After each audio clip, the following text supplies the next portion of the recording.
Pull up a chair. This is Fluxtaposed episode 222, recorded on July 31st in the year of 2018. On the docket today, IRL, our top 3 fast food menu items. Get caught up on what you playing, featuring You Were Never Really Here, Incredibles 2, Paladins, and so much more.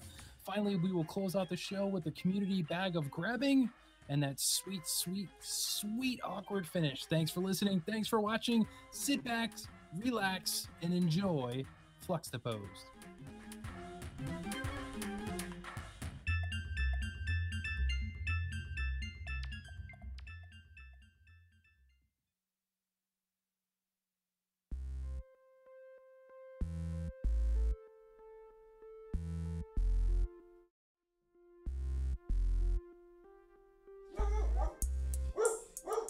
Hello, everybody. Well, that's a great way to start a podcast. Yeah, right. It figures, you know. Cody, stop it. Hey, it's Fluxtaposed. Yeah. And I'm here, Kevin Austin, and I'm joined this week by Jason Lacey. Oh, I mean Lucas Rose. Oh, whew. You almost had me for a second. Oh, tricked you there. We are Patreon powered, of course. So thank you all for tuning in, listening, and telling a friend. If you'd like to support this shit show of a podcast, head on over to patreon.com/Fluxtaposed. They're having the June promo in July. They claim they will have a winner, although this is the last day of July, so We're having a winner now. We're doing it live. what? Yeah. We're going to figure this out right now. Because it is drum roll. It is a battle of the K's. Well, it's going to take me a second. But basically, I need to ask you a question. We're going to disappear for a second off from the stream. That's supposed to happen because we're going to bring up the old Wheel O decision maker. Ooh. And we're going to decide this once and for all for you folks out there in podcast land. Because it's between you, Kevin, and Kyle to win a baseball tee from those boys at Fluxtaposed. So Thank all God I need there wasn't like a third K that, signed up for Patreon. That'd just get awkward. then it would be Spin that wheel. oh boy, yeah. We might have some. We might get pulled off from YouTube for that. You know what I'm saying?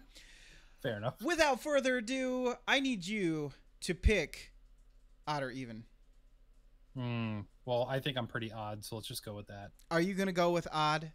That's Yes, your sir. final answer. Final answer. No phoning a friend. No lifelines. All right. I'm gonna spin this wheel once. If it lands on odd, out of 20, then wait, that's fair odds, right? I better make sure that's fair odds. From 1 to 20. Would you stop? Yeah, if you don't count 0, right? I don't count 0. 0's not a number. Stupid 0. It's the absence of numbers. Exactly. All right. That means Kyle is even. Let's spin that wheel. That sounds like the OC Rico. Oh! It's a 3! I really could have used like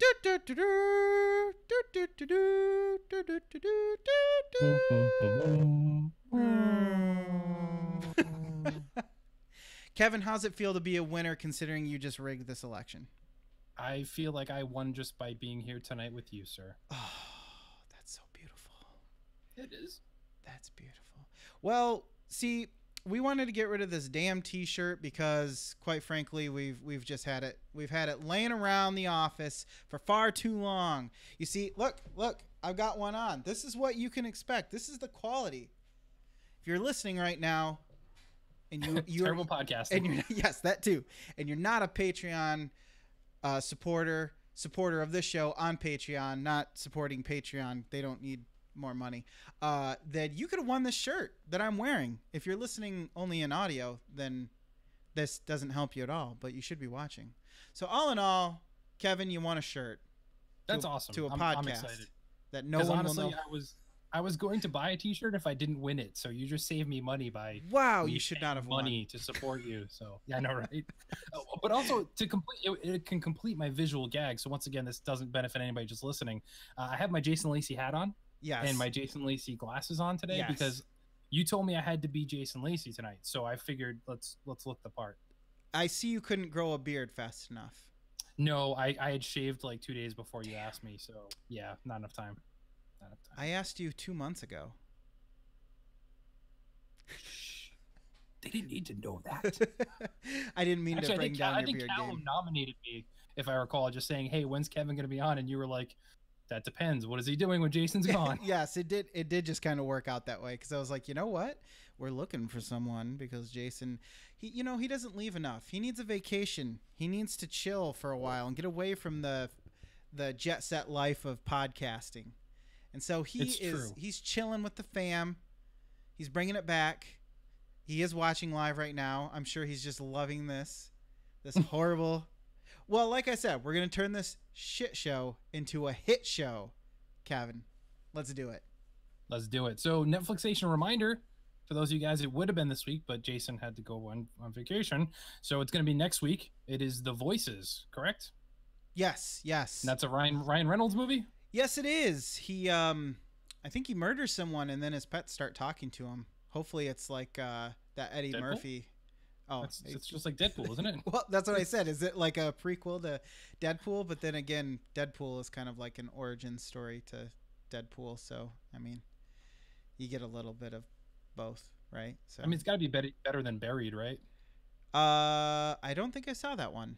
Oh, you are so lucky. It's 3 hours of Ryan Reynolds just in a box. There's no Is other that scenes. Isn't that when that other movie came out with what's his name when he gets trapped under the rock when he about the true story? Yes. Yeah, they came out like the same time. yeah, and it's like, okay, I can only handle one guy in a movie for 2 hours, and this is gonna be 127 hours or something like that. Is what it was called. Yeah, something like that. Yeah, I went the other way. The road forked, and I went with 127 hours. So, sorry, That's fair. Sorry, Good Ryan choice. Reynolds. Good choice. I do wish you told me though that Netflixation was being pushed back, so I didn't go and try and watch that movie today and get it done. Did you do that? No, I never watch her Netflixation. So. Oh, yeah, me either. I just pretend. Although you had me at Ryan Reynolds, so I'll tell you what, I will watch this one. So I can. Do you think he'll take his shirt off? If he doesn't, I'm going to want my money back. You know what? I'm right there with you. Right there with you. If he takes his shirt off, 5 out of 5. No shirt off, turning it off right there. Yep. And if he doesn't take his shirt off, it's worse than he never died. Oh, wow. That just got real. It got super dark all of a sudden. It is super dark. So yeah, Jason's in the chat. Dan Anthony's in the chat. Hi, Dan. Thanks for watching live. Even though he says he's a few episodes behind, but he figured this would be a good point to jump in. In case you didn't know, Dan, this isn't a continuation story. No, it's different every week. So I'm not sure. It's not like Days of Our Lives. You didn't miss anything. Nobody died and fell down an elevator shaft. Well, but he never died. It is what it is. He never died. That's true. What do you say we do some IRL, Lucas? Let's do it. I'm going to get this show started right. I saw you already started. I did already start. Yeah. What are you drinking? I am drinking. This is one of my favorite stouts. I actually talked about this a little bit when I emailed the Craft Podcast. Say it with me now. And at the time they weren't bottling this or canning it. It's called Ellison's Tiramisu Stout. Ooh. And it's a delicious, sweet, frothy treat, and I love it.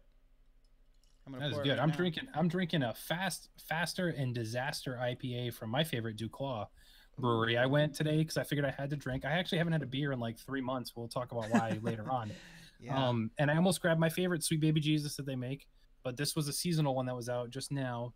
It's got some passion fruit flavors, some subtle notes of lemon and pineapple. It's pretty good. Sounds good. And plus, the name is very appropriate for tonight. So. Absolutely. I mean, I have a track record to uphold here. Something's got to go terribly wrong soon. Exactly. Well, you know what? You're the guest, technically, even though you took control of the show. No one asked you to, but you did it. It's true. I just invited myself. So, yeah, I'll kick it off. Not a whole heck of a lot going on in my day-to-day life, but we did take a trip this weekend out to Foxwoods Casino. Oddly enough, not to gamble. Just simply to do something different because my family, my wife and kids spend a good half of the summer at my in-laws' beach house. So they're always beaching it up and stuff like that. And I'm not a big beach person. Being a redhead, I burn in about 5 minutes if I don't continue to use the fly lotion. So I go like twice a year to the actual beach. The rest of the time I'm just hanging out at the beach house, playing video games while everyone else is at the beach. So they like to try and do stuff when I'm down there so we can spend family time. I don't like myself enough. I don't know why they want to hang out with me, but they do. So we figure we go to Foxwoods Casino because they do have a giant outlet shopping plaza as part of it. It's like Really? 2 miles long. So yeah, it's actually a very, very big casino in Connecticut, just over the line from Rhode Island. So we went there. We went to a restaurant, which also torments me to talk about based on what we're going to talk about later, called the Sugar Factory. I don't know if you're familiar with the Sugar Factory. There's a couple of them throughout the country. I'm guessing it's not a health food store. No, not in the least. So their specialty is these giant milkshakes that come in like the big glass beer mug style thing. Oh, yes. They dip it in chocolate. The whole thing. The whole thing. And then they put stuff in that chocolate like walnuts or pretzels or gum. And then they have this giant milkshake, and it's about a good 1.5 feet tall, I'd say. And then they stick stuff in the top, like cheeseburgers or chocolate covered marshmallows and stuff like that. Yeah, really, cheeseburgers? Yeah, there's a bacon cheeseburger milkshake that has like candied bacon and stuff like that. Oh my god, it's really good.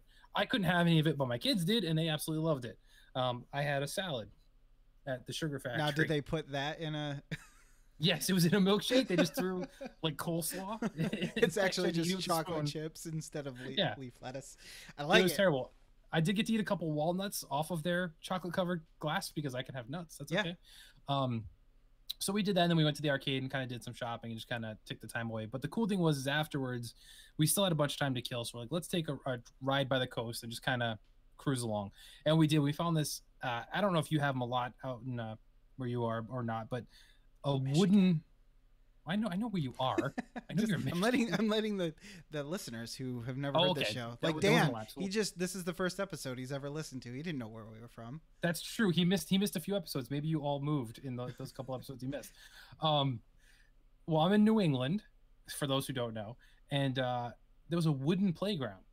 Now, all the playgrounds I see now are like the plastic and the metal and stuff like that. And this was all wood.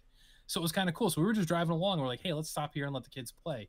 My kids were really confused because they also have never seen like an all wooden playground. I mean, the slides were still that god awful metal that in the summer sun is awesome. Yes. So I kept the little one off the slide. But yeah, so we kind of played in this old rustic like hardy. I mean, every big piece of wood was like massive, and it had like this castle. They climbed through all these little crevices. Like my older daughters had to be like on their hands and knees to get through. But it was like really, really cool towers and stuff, all made out of like these big hunks of wood that were weathered. So it was very cool. But then we kept going down the line, and we decided to swing by Taylor Swift's house. She wasn't home though, so we kind of had to just go. But I heard she got that ring or whatever it's called, where you ring the doorbell and it shows you who's at your door. So she probably just was like, "Oh, it's Kevin." Like he really that restraining order seriously couldn't kick in fast enough. she holds a huge 4th of July party every year, and you know I'm normally invited, as is ironically enough Ryan Reynolds always goes, right, shirtless, and naturally it's on the beach, but she didn't do it this year, so I swung by to say, hey, what's going on? What's going on? Yeah, but why was the ring thing was there. In reality though, when she bought the house, she installed a gate with the armed guard like 300 feet away from the house, so you can kind of see it through fencing, and that's about it. You can see it over the barrel of a shotgun. I just here to see the house start. I swear I'm invited to the parties. She probably lives there for like 3 months out of the year, if that. Not even. She holds these epic 4th of July parties, which she didn't do this year because she's on tour currently. Well, she was in New England at the time, so we never know. She could have been in the house, just not answering the doorbell. But I don't think she's there very often at all. It's up in Watch Hill and Rhode Island, right along the coast. Like she's on a cliff, like facing the water. You couldn't get any close. It's a big, giant old house in that area there. It's just a beautiful area. I find old houses on cliffs usually are haunted. Yeah. So that's scary. She should probably look into that. I bet someone's died there. For sure. Oh, it's New England. I guarantee you somebody has died there. Like that's, I would challenge you to find a house someone hasn't died in New England. Yeah, pretty much. Yeah, I grew up in a house that somebody died in, so yeah, explains a lot. Ooh, that sounds like a good novel. The house someone died in. He never died. Oh, that's right. Yeah, but that's it for me. So kind of a fun, chill family weekend, kind of cruising around by the coast, enjoying the nice weather. Nice. From the car where it's air conditioned and not sweaty and people and stuff. A good road trip, you know. Yeah. Not too many. Don't take them too, like, they need to be well spread apart, but a good road trip, you know, that can do wonders for the soul. Yeah, it was good. And what I introduced that at Foxwoods though too, my daughters, they wanted to go like the arcade. There's this arcade called the Treehouse, which is like Dave and Buster's. You can win tickets as you play games, stuff like that. And my youngest one was like, you know, she's 3 now, so she's kind of like all about doing what her older sisters do, who are, you know, 14 and 11. So she wanted to play like every game, and they had this little car racing game, but it had the option where you could be in a car or next to it was a motorcycle. And you had to go. So she wanted to play it really bad. Instead of just doing the whole dad thing that every parent does where you kind of fake it, like, oh yeah, you're playing, and it says like game over. Yeah. But you see the demo going. Yeah. I was like, you know, let's swipe, let's go. And 3 years old, she got first place. I don't understand how. Yeah, she had to steer. It was auto gas, but she had to steer, and you had to dodge obstacles. If you didn't dodge them, it knocked you back. She got first place. She won like 30 tickets just in that alone. She was in the car or on the motorcycle? She picked the motorcycle. Wow. I was going to say you got a Danica Patrick on your hands, but I don't think there's there's no female motorcyclists at all. They're not allowed. They're not allowed to do that. No, that sport is extremely old school. Yeah. They shoot evil eyes. But that was a proud gamer dad moment. That is really my 3-year-old cool. is already like, let's rock, let's go. So. Yeah. You got to get her in more. You got to get her in more games, man. Clearly. She does play the Switch a little bit. So she'll help, and then you give her the controller that's not plugged in. Yeah, you're playing Mario as I'm playing Mario, but yeah, you know, right. We'll get her there. She'll get a 3DS at some point, because that's where all my kids started with the DSs, and that's how they grew up gaming. So we'll go the same route there too. But anyway, that's enough for me. What have you been up to, man? Well, time for my family stories, because as we know, when you have a family, it's all that happens to you. They're a part of everything, pretty much. So we went on a little bit of a vacation too, just a 1-day trip, a day trip. We were a day tripper, as it were. We went to a place called Sessions Lake over here. It's just a state park or whatever. Over here, where are you? The Michigan. Little place called Michigan. That's right. It's United States High Five. Also, sometimes we down low with Florida every once in a while. But they're too slow. So we went over to Sessions Lake. So as you can see, I got some sun, and I got the typical raccoon eyes with the glasses. You do. Dad tan. I never noticed it until I turned on the webcam, and I was like, oh my god, why do I? So you're wearing a long sleeve T-shirt. I bet you have the tan too. That you can roll up the arm. And the farmer tan. Yep. It's like you see I did go. I mean, a little bit. Yeah. This is actually after I wore a tank top there for a little while. Okay. A cute little number. Got a guns bow out, on it. suns out. You know. Yeah, exactly. If the guns are out, I mean, if the suns are out, if the Sons of Anarchy are out, the Guns of Anarchy are out. Guns of Anarchy. So we went to the lake, and the thing about this was, my mom was bringing the kayaks. She has 2 kayaks, and I've only gone one other time in those kayaks, and it was fun. It's like my perfect level of exercise, because the bottom half of you is just sitting while the top half of you is like pretending to exercise, but it's really not that hard. And Isaac, my son, actually was interested in getting in the boat and riding along with me, which can be a little scary because you know, you don't want to tip too far to one side or the other. But he just sat in there. We actually went out a lot further. We went past the swim markers that were there. And so, of course, did he hold your beer for you while you were rowing? Because your hands were like. I did not have beer. It was a no beer experience, unfortunately. But next time he might. He was holding on to the paddles, which made it kind of hard because he was sitting between me, and it was difficult not to hit him in the face with the paddles because you can't, like, the way you're sitting, you're kind of just naturally rowing between your knees, sort of, and that's where he is. So I'm just like, and don't want to hit you in the face as we go down the lake here. And so he went for a little bit, and then we turned around and I dropped him off and did the serious kayaking with the upper body workout. Extreme. It was extreme. We saw so many. I saw a snapping turtle. I heard this noise, and I looked over, and it was up for a moment. I saw the shell. It was probably, I would say, I don't know, like a 15, 20 pound turtle. Yeah, they can be big. It was very big. It was kind of scary, but I also wanted to see if I could see it, because usually you just see a little. You always like somebody's like, "Oh, look, I see a frog or a turtle," and you look over and it's just like a couple of ripples in the water, and you're like, "Oh, yeah. I missed it." It's like, no, I'm gonna go investigate, and then I thought about it. Up to the dangerous one. Yeah, I was like, look, snapping turtle, you want to start a fight? You got one. You found it, but then it was gone. It ran away like a pussy. Scared. Exactly. Well, it slowly slithered away like a turtle. Speaking of my son, this was a funny little story. That was pretty much my only story, but then this happened, and it was kind of cute, kind of funny, kind of awkward. So yesterday I was putting my son down for a nap, and he was given as a gift, well, sort of a gift. It was kind of like a thing that they handed out at church for free to some of the kids, and they already had them. His uncle and aunt already had them, because they're 8 and 5, I believe, so they're not really that much older than him. And so they were like, their aunt and their uncle are 8 and 5? His aunt and uncle are 8 and 5, yes. Along with, so their sister, which is my wife, is... My wife is 34. So there's a little bit of difference there. So her brother and sister already had this book, and it's the New Testament in this very small orange covered book, or wrapping, leather bound. It's not leather. But the whole point of me explaining this is, for some reason it reminds me of now that's what I call music, because it's like at a slant and there's like bubbles in the background and it's orange, so it just reminds me of, now that's what I call music. 40. 40. Yeah. So he asks me, he's like, "Dad, read Bible?" And I'm like, now I'm not very religious at all.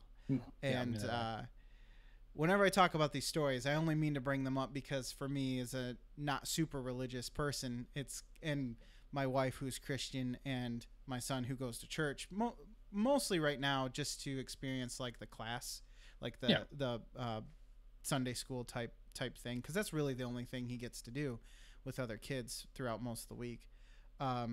That's how he knows about the Bible. So he's like, "Dad, read the Bible." I'm like, okay. And of course, like I said, it's, this little handout book. So it's like the size of, I don't know, a pocket reference book. It's smaller than a Game Boy. Yeah. That's for sure. So it's smaller than a phone. And so I'm like trying to read this. And it burst into flames because you touched it. It did. It did just that. I knew it. But then I stopped hallucinating, and I realized that it had only been 2 minutes, and the book was still in my hand. So I tried to read it, and I don't know how much you know about the Bible. I don't know anything. So I started at the beginning, like you do with most books, and I started at Matthew's chapter 1. Okay, so it's just the New Testament, not the Old Testament. Just the New Testament. Okay. Yes. Okay. And I didn't know this, but it starts, "So-and-so, father of so-and-so, which is so-and-so, father of so-and-so, which is so-and-so, father of so-and-so," and on and on. And I'm like, I'm 4 paragraphs down, and I'm just like, man, is this ever going to end? This is like 3,000 years worth of a family tree. Yeah, exactly. This is one long branch. It just goes on like that for like 10 paragraphs. And I'm like, all right, kid, we're skipping this chapter, I don't know what's going on here, but I don't know who any of these people are. You're throwing a lot of names at me. I feel like I'm reading Lord of the Rings. There's a bunch of names. I don't know who anybody is. You're probably like, I know Jesus, and that's it. Exactly. Tell me about the Jesus. That's all I need to know. So, needless to say, I didn't even believe he was going to listen, but I skipped to chapter 2, and that's when things were happening. Chapter 2. And that's not how the Bible works. It's labeled in there. It's labeled in there as Matthew's chapter 2. It doesn't have the the verse and the numbers and everything. Okay. See, you know more than I do. You said you didn't know anything. No, I said I didn't. I'm not religious. My parents forced me to go, which is why I think like the last time I stepped inside of a church voluntarily and not because I had to go to somebody's baptism was my wedding. So, yeah, and that's why at Mass, they read like specific lines, like here's Matthew, in this 2 lines, because the rest of it is garbage. Like, yeah, they really all pick that and you choose. had to read, Yeah. So, needless to say, he listened for. I read 2 more chapters. I know it doesn't work that way, but that's how the book was written, apparently. And he sat there and listened to me, and I'm sitting here talking about so and so who murdered so and so, and it's very violent and not appropriate. Oh, yeah. It's like Game of Thrones up in there. If they made there's boobs, there's prostitutes. I know that. That's the only thing I remember. There's prostitutes and people are getting stoned. That's all I know. The Bible, everyone. Just not how you think they are. That's all. Oh, you mean they're not rolling fat doobies and listening to Pink Floyd? Well, I mean, maybe that's why they think Jesus rose from the dead and moved to stone, because they were just high as hell. Oh, that could. You know what? That explains a lot. That does. That does explain. See, a lot, my philosophy has always been, it's odd that people believe this and follow this, because nowadays, if somebody ran up to you on the street and was like, "I'm the son of God," you're like, "Yeah, sure you are, you homeless hobo, drunk, like whatever it is." But people follow this dude like through deserts and stuff. It's like he could have just been crazy, like. That's true. That's true. That's part of the reason why I personally struggle, we'll say. Because he must have been really good looking or something. Like, that must be it. Like, he must be Ryan Reynolds. Have you seen Jesus must have been Ryan Reynolds. Have you seen the pictures of Jesus? He's got a long flowing beard. He's got that long hair. Yeah. So like there's 80% of women right there. And he's ripped normally just because he's so skinny, but he's got that fake, like, I'm super skinny so I look muscular bod. Right. Yeah. Right. We're going to hell. No worries. Yeah. Oh yeah. That's a given. No. But your son's indoctrinated now is what you're really saying. That's true. He's totally into it. That's he's true. Brainwashed. He's down. He's down with the Jeebus, and that's fine. Oh God. Callow in the chat. Are you seeing this right now? Callow says, I went to a Catholic school with priests as teachers. You can imagine. A lot of touching. Well, their educational programs are very hands-on, and I think they're literally. I think they're proud of that. All right, we should probably move on. Anyway, moving on. That's the end of my IRL stories, and I had a good laugh. Jason's gone. Who cares what's happening to him? He's on vacation. He's a lucky boy. He's watching this, ironically enough. I don't know if anyone's watching this. Better to do on his vacation than watch. I think his own show. He's secretly either hoping that it goes to hell without him, oh yeah, which is probably what I would be doing. I'd be like, they can't have the show without me. What are they going to talk about? Or 2, he's so worried that he can't just turn it off. Look away. He's like, he's just got to be like, I just have to know. I just have to know what's going on because it's my baby, and I can't shy away from my baby. So either way, he's stressed out and he's watching, and we're glad.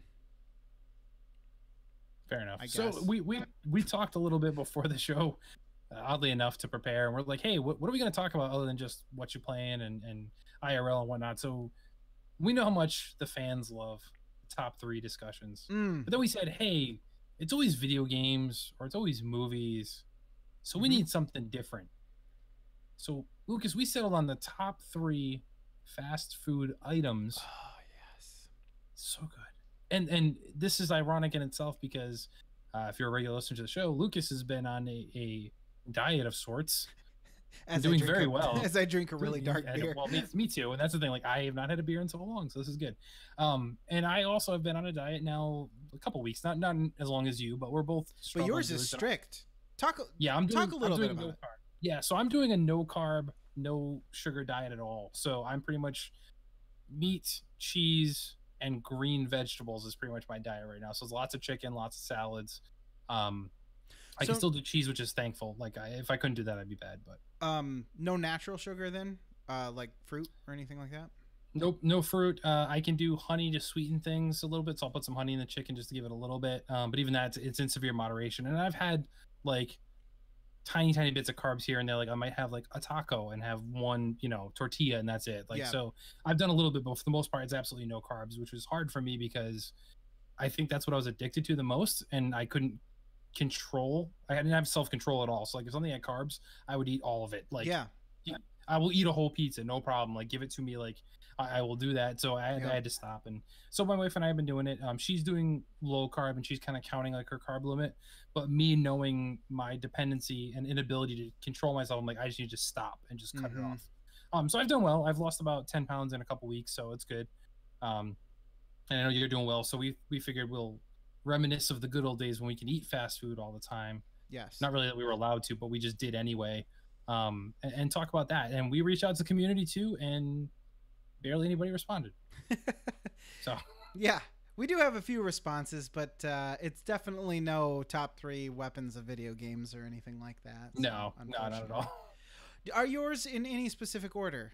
Mine, no, did. Sir. No. Okay, this time I did actually. Normally I don't, but I did do. I'm gonna go in reverse order. Top 3, so I'll start at number 3. Okay. I will put mine in that order then. Do it. So you go first, though. All right, I'll go first. I actually remember mine. I didn't know if you wanted it to be a surprise, so I didn't type mine in just because of that. So. Okay, so I blacklisted mine. It's classified information. I hope you find it very surprising. Now I didn't take this as a single item necessarily. I took it as like you can just order if it's on the menu and you can order it, then it can be a part of this list. That's right. And so for my number 3, I would have to say the McDonald's cheeseburger, just the normal ass at one time 35-cent cheeseburger. And if you really want to up your game. Now, they removed this from the menu recently, but you can still get it, is the 2 cheeseburger meal, which is confusing because when you order it and there's no number involved anymore, sometimes they think you're talking about the double cheeseburger, which is disgusting and nobody wants that. If I wanted that, I'd just order it off the value menu. No, I need 2 separate cheeseburgers. You need more bread, less meat. Yes, because whatever you do to those damn hamburgers, what is it with not being able to make a hamburger that tastes like a McDonald's hamburger? What do they do to that? I don't know. And so I've had a few since the diet, ironically enough, but I've just had to take it out of the bun, which is so sad. But I've done that, and it's okay. It's not the same, but it's tolerable. But you're right. It's like there is no other hamburger, for better or worse, depending on your opinion. Like there's nothing that tastes similar to it. Where you're like, oh well, if I go to McDonald's or I go to Burger King, they're pretty much the same cheese. No, they're totally different. Yeah, Burger King's cheeseburger is like what if it wasn't for the fact that I know that the how they make their meat with the additive of like, oh, we're just gonna make it taste like it's flame broiled or whatever. Yeah, the smoke. Yeah, I feel like theirs is almost closer to a regular hamburger, but something McDonald's does, man. It's just like it's a mutant hamburger. You know it when you taste it, and apparently I don't think that's a bad thing because I like them.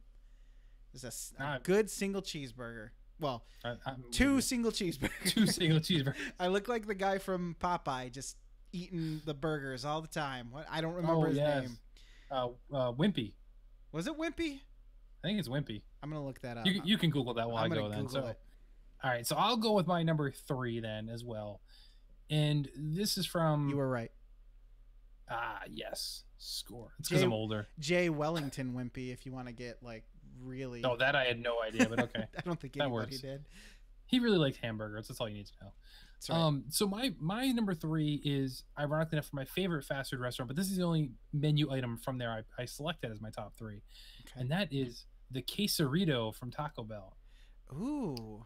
So if you're not familiar with the quesarito, it's a burrito, given by the name, and it contains the seasoned beef, the chipotle sauce, the sour cream, the cheese, nacho cheese sauce too. So it's tons of saucy goodness. You have seasoned rice. You have some beans in there. It is deliciousness. $3, so it's not bad, but you can eat that and feel pretty full with just the quesarito. Comes in like. So their normal burritos come in that flimsy white paper. The quesarito, because it's so badass, comes in aluminum foil because it's a boss. Yeah. Damn. It's a diaper burrito. That's what I call those. Oh, totally. It totally is. And it's I don't know what it is. It's so good between the sour cream, the nacho cheese sauce, and chipotle sauce all together. Yeah. Make this like amazing sauce that I wish they just put on everything. Like put it on your tacos. I don't care. I will eat the crap out of that. It is so good. And when it first came out years ago, it was a limited time thing and then it disappeared. I remember that because I wanted to try it and then it was gone. Because I don't frequent Taco Bell that much, but I do get in a mood every once in a while where I'm just like, you know what? I've had enough of McDonald's cheeseburgers. Single cheeseburgers. Yeah, single cheeseburger. It's Taco Tuesday. Yeah. Yeah, and it's good, and they brought it back, and it's been a constant now, I think, for over a year at this point, so I don't think it's going anywhere, but it is good. You know what I like about Taco Bell that they do all of a sudden? Maybe not all of a sudden, but recently. Those $5 boxes. Oh, they're My so God. good. Such a value, and you're full. You're always full. You can't eat more than that. If you're looking at calorie per dollar spent, you can't go wrong It's with true. a $5 box of just whatever they shove in there at the moment. Yeah, and they change it all the time too. So it's like Yeah. it's one or two types of boxes for like a month, and then next month you go and it's something else. And here's the thing with Taco Bell is it's all the same ingredients. It's just how they coordinate them, and they Yes. maybe exclude or include something different, and they Yeah. just present it in a different way. It's like a quesarito is almost the same thing as like a cheesy gordita crunch, except it doesn't have a hard shell. Like Yeah. they're literally all just iterations Well, of themselves, so it's I all good. I had the steak nacho box, and Yeah. it's literally the exact same steak that they put on anything Oh else, yeah. and it's basically nachos Bel Grande, but with steak Yep. on it instead of beef. And I was Yep. just And like, you'll love it. yeah, I mean, I ate all of it, so I I don't know if that means I love anything anymore or if I just don't hate it. It's like, well, I don't hate I will it, so tolerate this meal. I'm going to eat all of it now. I paid $5 for it. I can't just throw it away. Gotta Oh, eat you it. can't save it for the next day because it's just awful if you try Oh, to reheat anything. So No, it already kind of has the consistency of like next day Mexican food. So you don't wanna hold that any longer than you need. Dan wants to know, do you have a combo Taco Bell? He's got a KFC Taco Bell near me. Near oh him. yes, I do. But I typically go to the single Taco Bell more often, only because I find when you go to the combo ones, you run the risk of them messing up your order a lot easier. I find. Mm. Because I'll do something where I'll be like, hey, I want a quesarito. And you know what? Give me some of those Nashville hot chicken littles at the same time, or those amazing biscuits, and mix and match for a truly gluttonous meal. But I find often that sometimes they'll mess up the order. Like, I don't know if these, 16-year-old high school kids can't be like, well, no, I work in Taco Bell. I don't work at KFC. Yeah. If you do both, it just blows their mind, I think. Like, Actually, you just blew my mind because I never even thought about it that way. I never even thought to like order from the two different menus. I just you was serious? like, That's the yeah. best part. I feel like because I've been to one like that before, and I feel like the menu was smaller for each. Like It is, couldn't but make some stuff. they still offer everything though. Huh. They just don't have the room on the board for everything. So like if there's a $5 Oh. box that's out, they may not be on their board, but they do still have it. It's like anything Taco Bell has, they have, at least the one near me. So yeah, it's the full menu either way. They just don't have enough physical space.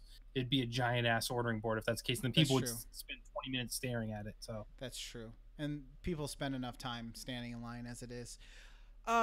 Speaking of standing in line, you know what I don't like to do? stand in line. Yes, exactly. Whoa. So what helps alleviate that? And this number 2 is a number 1 for the family hit. And the reason why this is number 2, because I originally had it at 3, but then I thought about it. I was like, we eat this a lot. Is the Little Caesars hot and ready pizza. Now, I understand that I put in the when I tweeted this out, I said if it has a drive-through window, it's fast food. But then I thought about it, and I was like, well, I get in and out of there in like 5 minutes with that thing, so technically it's still fast food. And even if you have to wait, Totally. I don't know what they do or how they do it, but if you have to wait, it's always like, oh yeah, we'll have a pizza. You ask for, oh, do you have pepperoni and sausage or just a sausage pizza? They're like, no, but we'll have it out for you in like 5 minutes. And you're just like, Yeah. how do you cook a pizza in 5 minutes? Pizza sorcery. It is. It may not be the best. It definitely isn't the best pizza, but it is acceptable and it's fast. And they have breadsticks, and I order those. Yeah. My wife hates Little Caesars, but I used to enjoy it. So like now when they're at the beach house, if I was not on my diet, I would swing by Little Caesars on the way home and grab one of those pizzas and like, there's dinner. I don't need to do anything. I'm gonna sit in my ass and play video games and eat pizza and drink beer. That's part of the problem right there. Well, yeah, I mean that's true, but I enjoy it. It's fine. And like for $5 and you walk in and out, it's good enough. And it's, you may say, oh, we'll go to Domino's. It's a little bit better, but for $5 you get a medium. That's the thing. Little Caesars, you get a large. Like, yeah, there's not too many places where you can spend $5 or $6 or whatever out the door and get a pizza. unless you go to the frozen aisle of your grocer's freezer. You're not getting a hot and ready pizza, and then you got to turn the oven on, and during the summer you don't want to do that anyway. So it's like you really don't want to. I recently grilled a Jack's pizza. It didn't turn out too bad. Really? So I've done grilled pizza, but I've not taken a frozen one and grilled it. I've done them from scratch. But... It said great for grilling, and I said, I'll see about that. I wouldn't call it great. I would say it was faster and it didn't heat up my house. So I guess in that sense it was great, but it tasted pretty much the same. So question for you. So you brought up the crazy bread. Yeah. So when Little Caesars wasn't like what it is today, like back in the 90s when it was like in Kmart's and stuff like that, if you go back then, in my mind, the crazy bread was so much better. And now, while the seasoning is still the same, maybe it's just the ones in Rhode Island, you get these limp pieces of like half-cooked dough that just have that seasoning out. Like they're not done right anymore. Like, I would say if you're looking for a crispy bread, like Pizza Hut, they usually have like crispy on the outside, soft on the inside. Soft on the inside. That's what I want. Yeah. Yeah. More often than not, it is the opposite. It is like spongy dough like you're talking about, and then they're just like, well, we'll just throw like a shitload of that sprinkled cheese on top, and they'll like it, and they'll be good with it because it'll mask the flavor of. I always like to joke about, my wife likes to get the Italian cheese bread or whatever, and I always go, so you basically just want a pizza without sauce on it or any toppings. That's right, And she's like, don't do that to me, order the fucking bread. And I'm like, so what's funny too is the crazy bread costs more than the pizza. If you get just a pepperoni cheese pizza, you get that $5 hot and ready. The crazy bread is more money. It's more than $5. Is it really? Yep, it's like $5 change. Oh, you know what? I guess you're right, because we do the family meal deal sometimes where you get the 2 liter added in, and you're right, because that comes out to be about $12. Yep. And wow, I never even thought about that. You just blew my mind. Yep. Quick. Next time, don't order those. Just order 2 pizzas instead. Yeah, no kidding. And then just take off the pepperoni if you don't want it. Yeah, sprinkle some powdered cheese on it. Sprinkle cheese, you're all set. Throw it in the sun for an hour. Your judgment on the EMB, extra most bestest. Have you had it? What do you think? No, I have not. Wow. Partially because once I saw it, I was already on the diet and couldn't get it. But I would be tempted, yes. I think it's worth it for an extra $1. It's a little too much pepperoni, but really, it tastes too different. Much? That's the thing. Well, I find their pepperoni to be a tad on the spicy side, so it's very very obvious when you get a lot of it. You're just like, okay, muy caliente. Yes, it makes me sweat. So yeah, that's my number 2, Little Caesars hot and ready pizza, man. Family fave, can't go wrong. Okay. No, not wrong with that. So my number 2 is the breakfast item. Oh, see, I wondered if anyone would go the breakfast aisle. I did. Item. And we're going back to the land of single individual cheeseburgers. Okay. And one of my favorites is from McDonald's, and it is the bacon, egg, and cheese McGriddle. Oh, too bready. No. Yes. It's soaked in maple syrup though. Like that's not just bread. That's true. Pancakes. It can't be worse than the biscuit. You know when you accidentally get the biscuit instead of the yes. regular if you get the biscuit, if you get the biscuit, no, that's way too dry. But the McGriddle's always moist, it's fluffy, it's warm, and then you got the cheese and the fake egg, and then bacon, man. It's a walking breakfast. It's got all the parts. You separated it, you'd have a full breakfast. Instead, you save time, stack it all together, put it in a sandwich, boom. And it tastes like maple syrup without being drippy. Like you don't even need it. It has the maple syrup in it, so you don't need to dip it. It does. It's Dan says I'm the best, by the way. So sorry, Jason, you're not coming back. I just took over. Unless you want Kevin and Jason and Lucas is gone. I don't know. It's up to you. You better be careful because he does so many shows now that he's probably looking to get rid of one. No, he doesn't. He doesn't ever do Nintendo Shack. So he's not. He hasn't been up in quite some time. I mean, that's kind of turned into the Donnie and Carol show, anyways. So. Well, yeah, that's right. I'm not even allowed on the take. So like I did tonight. What? The that's my number 2. There? Another family favorite though. Like my whole family enjoys it. You digs this one. You got to go out and grab a bag of McGriddle sandwiches, huh? What is the name? Mm-hmm. Bacon. Sorry, that's a lot. That's bacon, egg, and cheese. Bacon, egg, and cheese McGriddle. They need McGriddle. basically. Yep. McGriddle. Yep. There's different variations. There's one with sausage. Sausage isn't as good. There's just the sausage McGriddle where it doesn't even have the egg. This is like the ultimate combo. Is this iteration of the bacon, egg, and cheese McGriddle? That's the best version of this you can get. Do you know how many calories are in a McGriddle? I will find out. That's what I'm doing. Actually, I'm doing right now. It's got to be horrible. Nutrition summary. Let's see. Sausage. 420 calories, 18 grams of fat. That's actually not that bad. 45 carbs and 18 grams of protein. The fat's not great. It's not trans fat though, so at least it's something. That's it's animal fat from the sausage. It must be. Yeah. The sausage. Well, the bacon. There's no sausage in mine. That's not. Oh yeah, it's probably even better then. Sausage it's grilled. Is really it's griddled cakes, folded egg, pasteurized processed American cheese. Oh yeah, only the finest. Yeah. It probably came in a little plastic individual slice. Thick cut applewood smoked bacon and clarified butter. Not that butter you can see through. You could see through this butter. That's how great it is. Or just to clarify, it is butter and not. That must be it. You're right. It's not something else. We've clarified. This is butter, guys. It must be butter. All right. Are you ready for the number one pick for this? I'm ready. 2018 fast food draft. It is the number one pick for me is the Wendy's 4 for $4. Ooh. What are you talking about, Lucas? I'm talking about chicken nuggets, or as I like to call them, chicken nuggies. But you gotta be careful because some people might mishear you and then think you're a horrible racist. And I'm like, no, I just like to make cute names. Why you gotta bring race into it?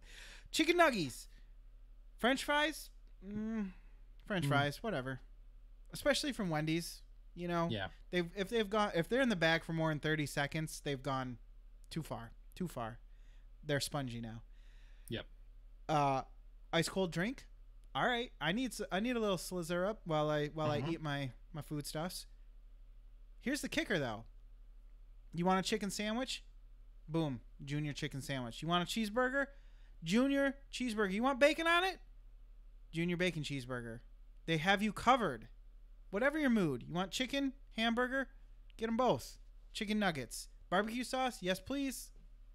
Dip my fries in there. Because that's how I roll. Quick question. Why do you think they don't have ketchup in tubs like barbecue sauce? What is the deal with that? They only want you to use the small individualized packets instead. Why?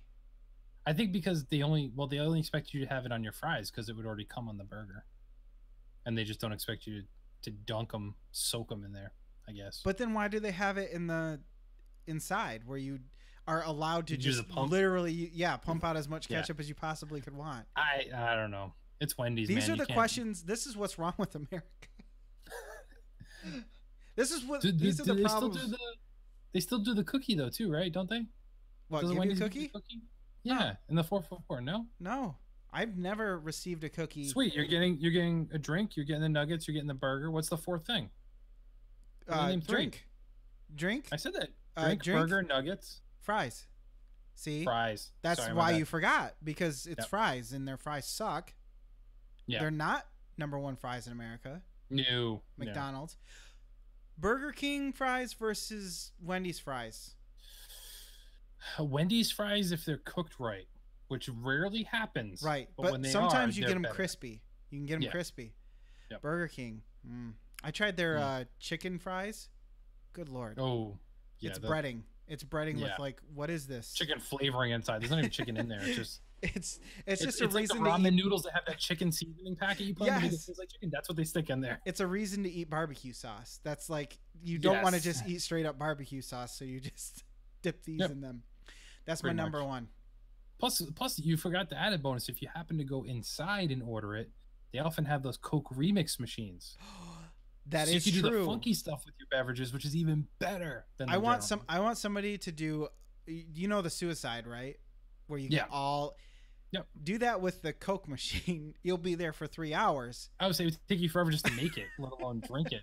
You'll need like 10 cups, and eventually you'll get enough. You'll get everything. Well, so I guess some of it's just like, here's like vanilla syrup to put in your Coke so that it in your like Coke. Vanilla Coke. Yeah. They do the different flavors. You got all that, but you're gonna get tangerine, orange flavoring. You're gonna get Sprite. 12 different flavors of Fanta is gonna be in there. All of the Fantas, grape. Do they have an apple Fanta?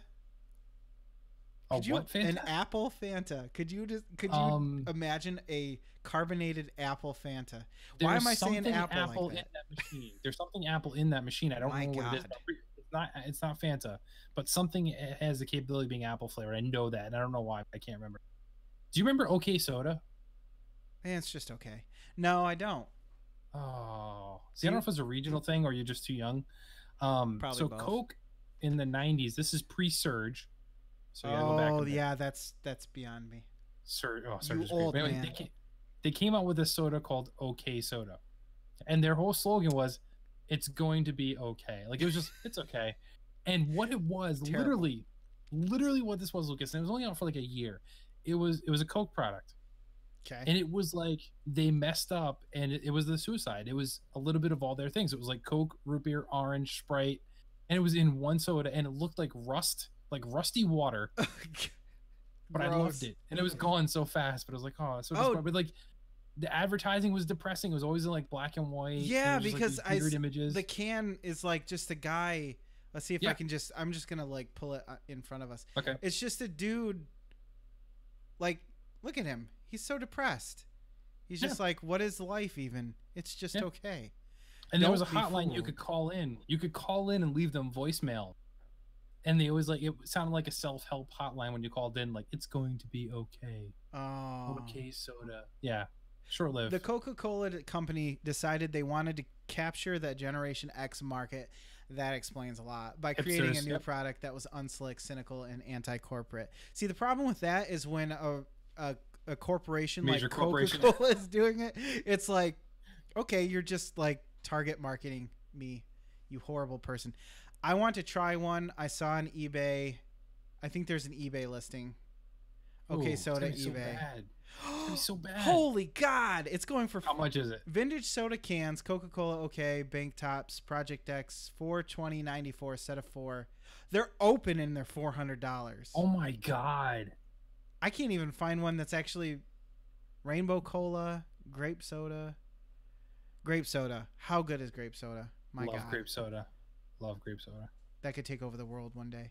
Yeah, I don't see any that are actually. It's not you like wouldn't want to drink Pepsi. it now after all these years. Anyway. No, it'd be settled at the bottom. If they do a reissue though, I'd be all over that. Like I would like Surge is back. It's limited, but it's back and you can get it. I would totally. Yeah, I would do that. Give me a. I mean, it would totally fit in. It's all cyclical. Like everybody would totally be for the cynical, anti-brand of. Okay, it's just. I mean, they brought back Crystal Pepsi, which was terrible. You can at least bring back a mediocre. It's okay soda. Like it's okay. Yeah, clearly they needed to because I hadn't heard of it, and I'm so good. I'm their #1 demographic, I guess, because I'm so cynical. Kevin. Anyway, we should probably get to my #1. Yeah, you got a #1 to get to. So you alluded to it a little bit actually in the last conversation, unknowingly, and it is the epitome of fast food. Nothing is better than this, Lucas. And anybody that thinks different, I want you to comment below in the video because I will fight you. I will show up at your house like Jay and Silent Bob at the end of Jay and Silent Bob Strikes Back and punch you in the nuts. Ouch. Because the McDonald's French fry is the perfect fast food item. Yes. It's a meal. It's a snack. You can dip it in anything. Now, the best combo is you dip it in sweet and sour sauce. That's the best one. Really? You're a sweet and sour sauce Love the guy, sweet and sour sauce. So there's this rare thing, and I'm pretty sure they don't exist anymore. It's probably because of me when I was in high school. There would be McDonald's where you go in and they'd have, like the pump ketchup, the pump mustard, just like you're talking about, like Wendy's would do. And some were stupid enough to have the pump sweet and sour sauce. Idiots. Well, guess who ordered a large soda and didn't put any soda in the cup? Oh my God. This guy. That's Take disgusting. it home. It's like that Frank's Red Hot sauce commercial. Like I put that shit on everything. Like I was putting it on everything. I did not care. Dude, wow. It was the best. But anyway, McDonald's French fries are the best fast food item, period. The French fries, like there's nobody better that does it. Absolutely not. They're perfect every time. They're crispy. Even if you get bad McDonald's fries, they're still better than anybody else's French fries. That's true. I don't know of many kids who ask for not McDonald's French fries. And right there, that's all you need to know. Kids know a surprisingly large amount of things, and they are not wrong when it comes to McDonald's French fries. If your kid says, "Can we go to Burger King and get some chicken fries instead of French fries at McDonald's, You slap them. you slap them and you say, "Listen, I don't want you to say that shit to anybody else because we are not that family." Okay. Get it. I'm not even sure I'm your dad. I don't even think you're related. Whose kid is this? Whose kid is this?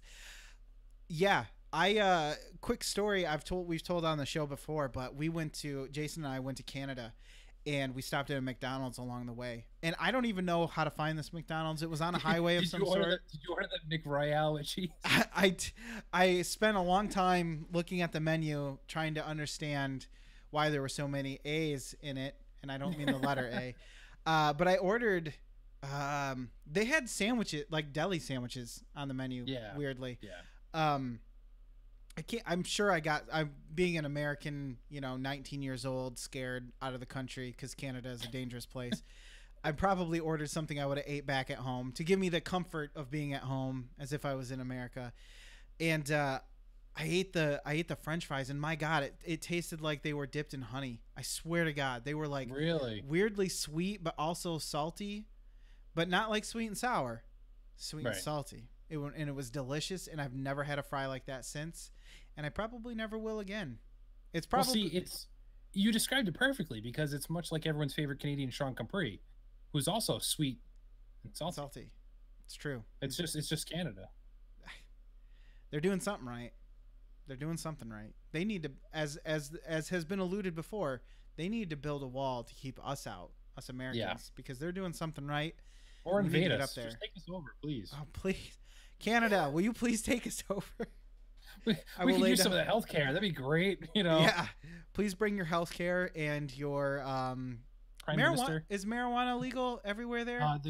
They're working on it. They're working on it. Yeah, they're about to make it nationwide.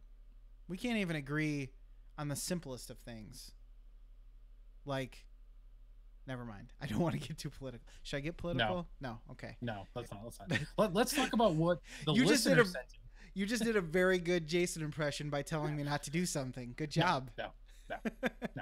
Let the people did send us some answers, so let's get into those. So yes. Tom Servo over there sent us Panda Express Bowl with Shanghai Angus beef and chow mein. So Panda Express. Are you a Panda Express guy? I have frequented a Panda Express a time or two. I don't mind it. I can't say that I mind it. It's not my go-to when it comes to Americanized Chinese food. And I mean, my God, like, you can't get more Americanized than that. I'm not a snobby. I'm not like, oh, orange chicken, that doesn't even exist in Japan or China or whatever. They don't even have oranges. They didn't invent oranges yet. They don't even have chicken. But it's kind of one of those things where I feel like you have to be in the mood for it. Because when you say Chinese food, I don't go, oh, Panda Express. You have to literally be like, do you want to go get Panda Express? And then I'll be like, oh, okay. So, long story short, kinda. How about you? So, maybe it's just me, or it's a regional thing again. Panda Expresses, are they only in malls? Like, they were around here. I always thought so, I don't think I've ever seen a now. standalone one. Okay. I, in the past life, worked in a mall. Now, I didn't work in any food establishments, but, when you work in a mall, kind of everybody knows each other in the mall. You kind of get that relationship. I would imagine you go to the food court for lunch quite often. Exactly. And, there's certain staples that are safe. Like Subway, as bad as it is, was often safe. Mm-hmm. Or Auntie Anne's, you could always get the pretzel dogs and stuff like that. It would work out. The Chinese restaurant in my mall happened to be a Panda Express. And in the matter of a few months, they were shut down like 3 times for health code violations. Oh, God. So I've made it kind of a rule that I don't eat in Chinese food in a food court. I don't know what the reasoning was, but they were often shut down for like a week for health code violations. I wonder if it's just because the food that they make is more strict when it comes to preparation and stuff like that. Quite possibly. I think in my mind, I don't think it was like cockroach like that. I think it was more like, hey, I made this chicken at 8 in the morning and it's 6 at night and it's still just sitting out here. Yeah, that's what my guess is. I could see that happening for sure. Yeah, so no, it's a pass for me. But I think everybody kind of has that Chinese restaurant that you go by that's not a chain that's like, hey, this is the one I always go to. Like I know I have it up here. Yeah, they have the best crab rangoon or whatever. Yeah, exactly. Love it. Yeah. So Mike Mahoney also sent in an answer. New England roast beef. Well, actually, he sent in 3. He listened. He sent in a top 3. He knew it was a top 3. He did. See. Thank you, Mike. Thank you for listening. Somebody does. Besides Lucas. A New England roast beef sandwich, which is with sauce, cheese, mayo, and onions. Gross. I do not like roast beef. I'm not a big roast beef fan either, but I can appreciate a man who likes roast beef. That's true. It is. I'll say that. It's a manly sandwich, isn't it? Like, yes. I'll have the roast beef. That and pastrami. Those are the ones that like men order, and that's why we don't order them, Lucas. We don't. That is true. I'm like, I'll have the chicken teriyaki with lettuce. Lots of lettuce. Lots of extra lettuce, please. Just make a salad. Extra chicken. This is terrible. Like we're on a diet. We're just talking about these horrible foods. His second option was the T6 from Taco Bell, which is a combo chicken on everything, soft taco side. So he's a Taco Bell fan as well. And then lastly, you might get mad at this one, Lucas. He prefers Burger King, and he's going with a double Whopper with cheese, no pickles.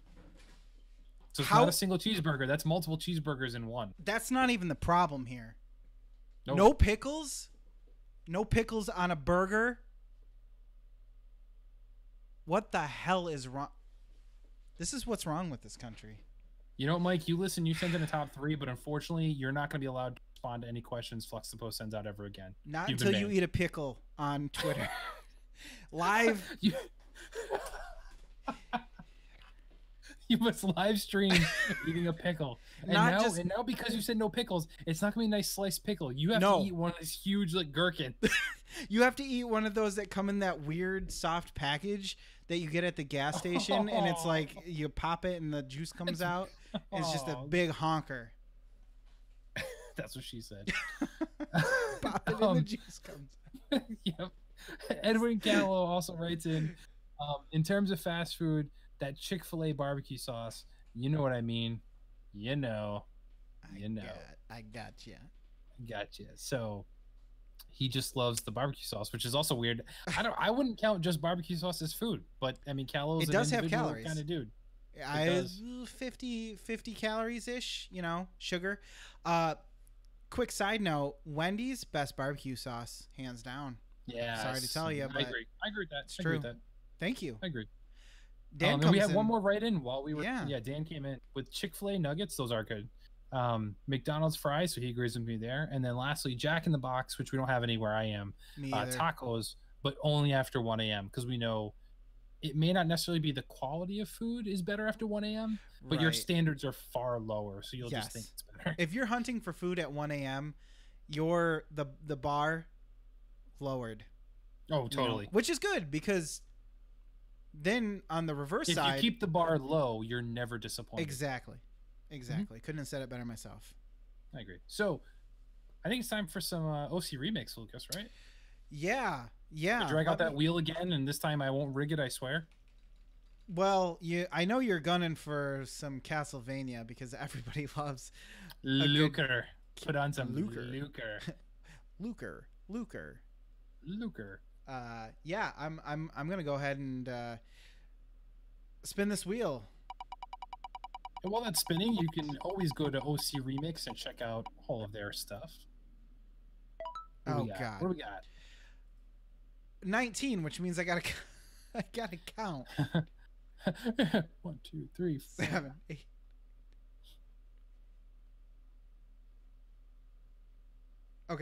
Okay. Ooh. Oh. I'm assuming that we both stopped at the right one. Maybe. Go ahead and say it. Cosmo, Final Fantasy VII? Yeah. Okay. All right. So we have Cosmo, which is a remix from Final Fantasy VII by MK Vaff. Trying to figure out here. It is, of course, it's a catchy dance EDM take. Wait, which is always the best Cosmo? remixes. I'm assuming Cosmo Canyon. Canyon? Yep. Cosmo Cannon. What an idiot I am. Cosmo Cannon. It does sound like a 80s cartoon, like Super Move. It does. That's a Voltron weapon, the Cosmo Cannon. Oh, it's true, and you know where it comes out of. That's why you haven't Totally. seen it very often. There's lots of style, glitchy loops, and love for the original song, and it has an unapologetic emphasis on the hook. Is this one like 20 minutes long? We didn't check that much. I didn't. Yeah, we don't tend to check. It looks like it's 350, so that's good. We're doing well. We're doing well here. Hasn't fallen apart yet, everybody. Has it? No. Well, will it? Maybe. There's plenty of time. Possibly. We'll see. But anyway, you can check out this song and so much more over at ocremix.org. Lucas, you vamp. Drop that beat. Vamp. I need you to vamp longer. I mean, ocremix.org. That's ocremix.org. Yeah. So Lucas, drop that beat. I will in just a second. But first, I wanted to say that this program, did it add? Did it add? It did. Okay. I'm going to drop that beat now. What was that website one more time?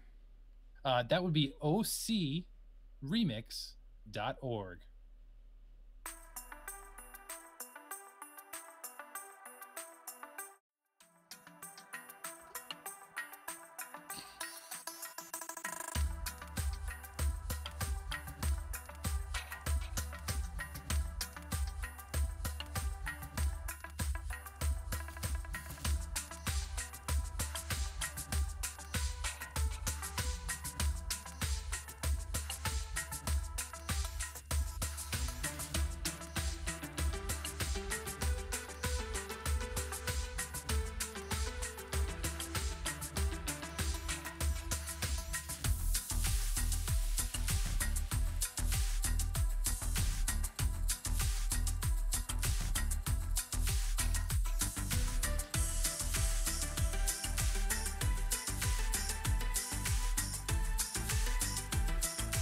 And there you have it, everybody. That was this week's OC remix, Cosmo from Final Fantasy VII by MKVAF. Once again, you can check that out and much, much more over at ocremix.org.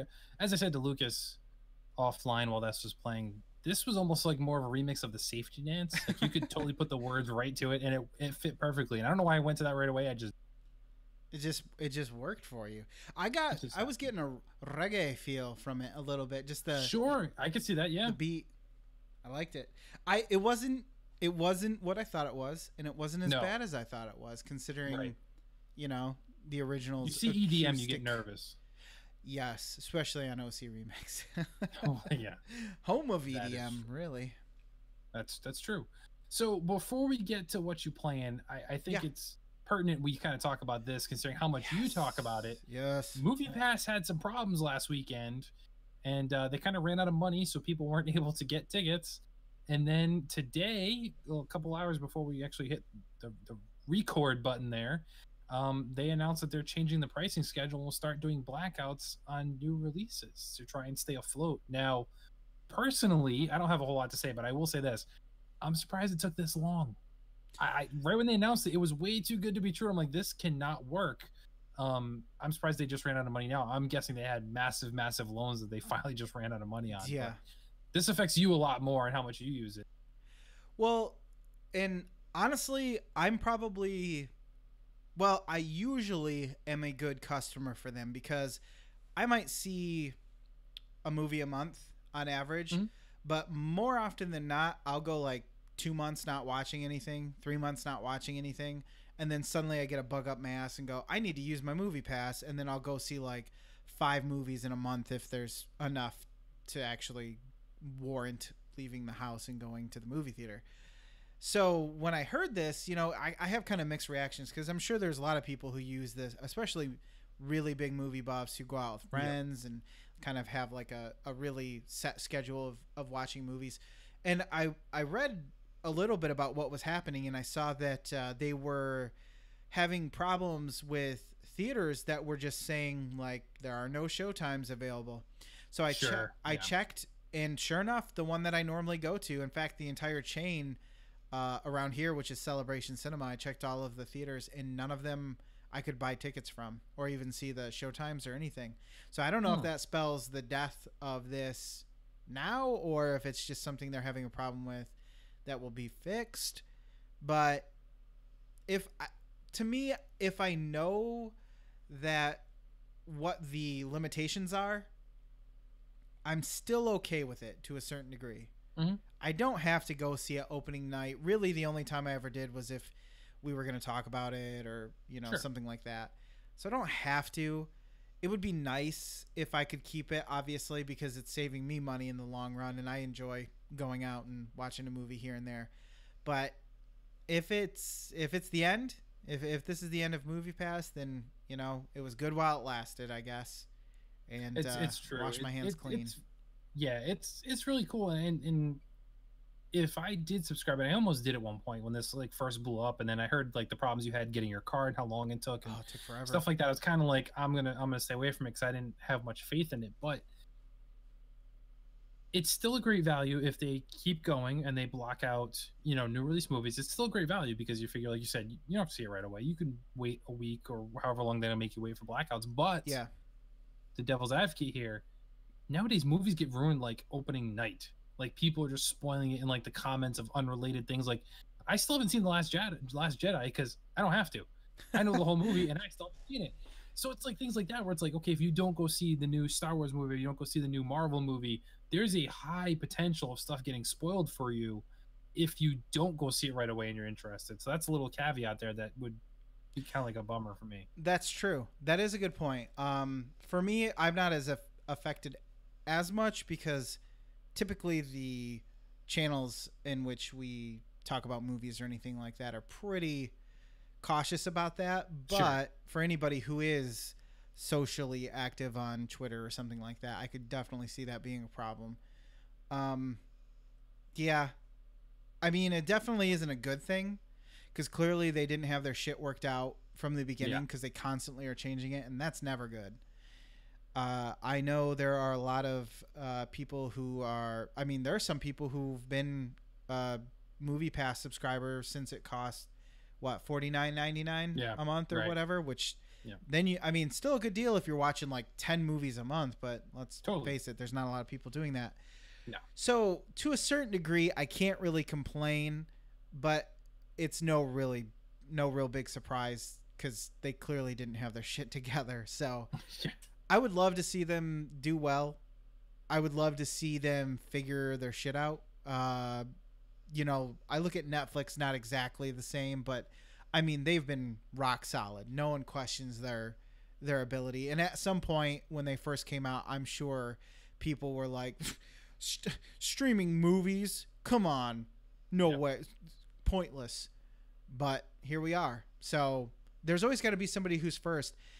And Movie Pass may have been first, but they're probably not going to be last. So if this does come to pass that Movie Pass goes under, then I'm sure somebody will step up, take their place. There's already, I know AMC is already doing something. Yeah, and there's another one. I can't remember what it's called, but it's a little bit more expensive, but it also gives you the option to do 3D movies and stuff.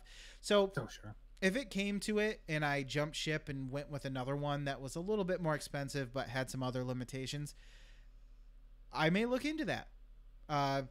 It's nice to know where you lie on your ability to go watch a movie. So if I'm paying monthly for something, I don't need it constantly changing. So definitely going to keep my eyes on this because it keeps coming up. You know, when you if you have an Android phone and you open Chrome and you don't open a tab, you know how it'll give you little content to fill out your thing. Well, everything was like Movie Pass from every different website. And I'm just like, oh no, Movie Pass isn't doing good. Because anytime I see Movie Pass, it's never anything good. It's never a good story. No, It's never been like it's a huge success and everything fine. It's like, no, it's a dumpster fire. Abort. Exactly. So anybody with Movie Pass out there, keep your eyes open because change is coming. Winter is coming. So let's move on, Lucas, and jump into, what do you say we do a little bit of what you playing? Oh, it's really quiet. It was a Mortal Kombat, right? Yeah. When you're about to throw some shit down and somebody's going to lose a spine or rip a head off. Or you both. Enter in the code wrong and you get really disappointed because you do like one little pink punch and they fall. Is that the one where you didn't do it right? Is that the one where you had like Mortal Kombat 3 where it had like 8 or 10 characters and you had to go through all of them ridiculous. Really quick? Yeah, you couldn't do a fatality. Yeah, you'd pick your 2 characters and then you would sorry, you're talking about something else. You remember Mortal Kombat 3, the pre-match, you had the little codes that you could put in to do like and it was like you had 10 seconds to do it and there was like 10 different little pictures that you could pick from, and it's just like, my god, how am I supposed to do this fast enough? This is ridiculous. People just mash buttons and hope that they hit some sort of combination that would actually do something, whether it was like babality or whatever. Exactly. Yes. So what have you been playing, sir? Why don't you go first? Okay. Well, I'm happy to report that Mafia 3 is done. It's completed. I guess I'll give my final thoughts now on this. I talked a little bit about how it was repetitive, and I still do feel that way. Have you played Mafia 3, just out of curiosity? It's in my pile of shame. I do have it. I have not played it yet. Okay. Be prepared for... There's 2 things I wish that I would have known. One, because I went in this without reading reviews or anything. I got it through Humble Bundle. Big surprise. You just use code Fluxtaposed at checkout for $0 in savings. Exactly. Just like anywheres. So I wish somebody would have told me how the systems were working, as in you have 3 lieutenants, quote unquote, and you are able to, once you clear out sections of the map, aka take over prostitution or carjacking or whatever, you can assign those to people. I wish I'd known that when that came up, because I thought it was a screen that I just had to click through. It was like, here's some information. Okay, cool. I didn't know I was supposed to be making game-changing decisions about who's running what.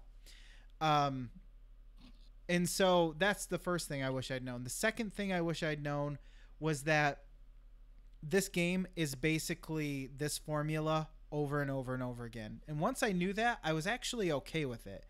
You know, lather up, rinse, repeat, whatever. That's fine, but it kind of didn't start that way, and so I thought it was going to be more mission based in the sense of Grand Theft Auto, where you have like these story missions and they kind of play out differently depending on what you're doing. Here, it's more like the base clearing secondary options in Far Cry, where it's like, here's a settlement or something, you just clear it out and this is that. Kind of the same, but they're mission based in the sense that you're taking the stuff over. But the way it works out is almost always the same. There's always enforcers to kill, there's always people to interrogate, and it always kind of plays out the same at the end.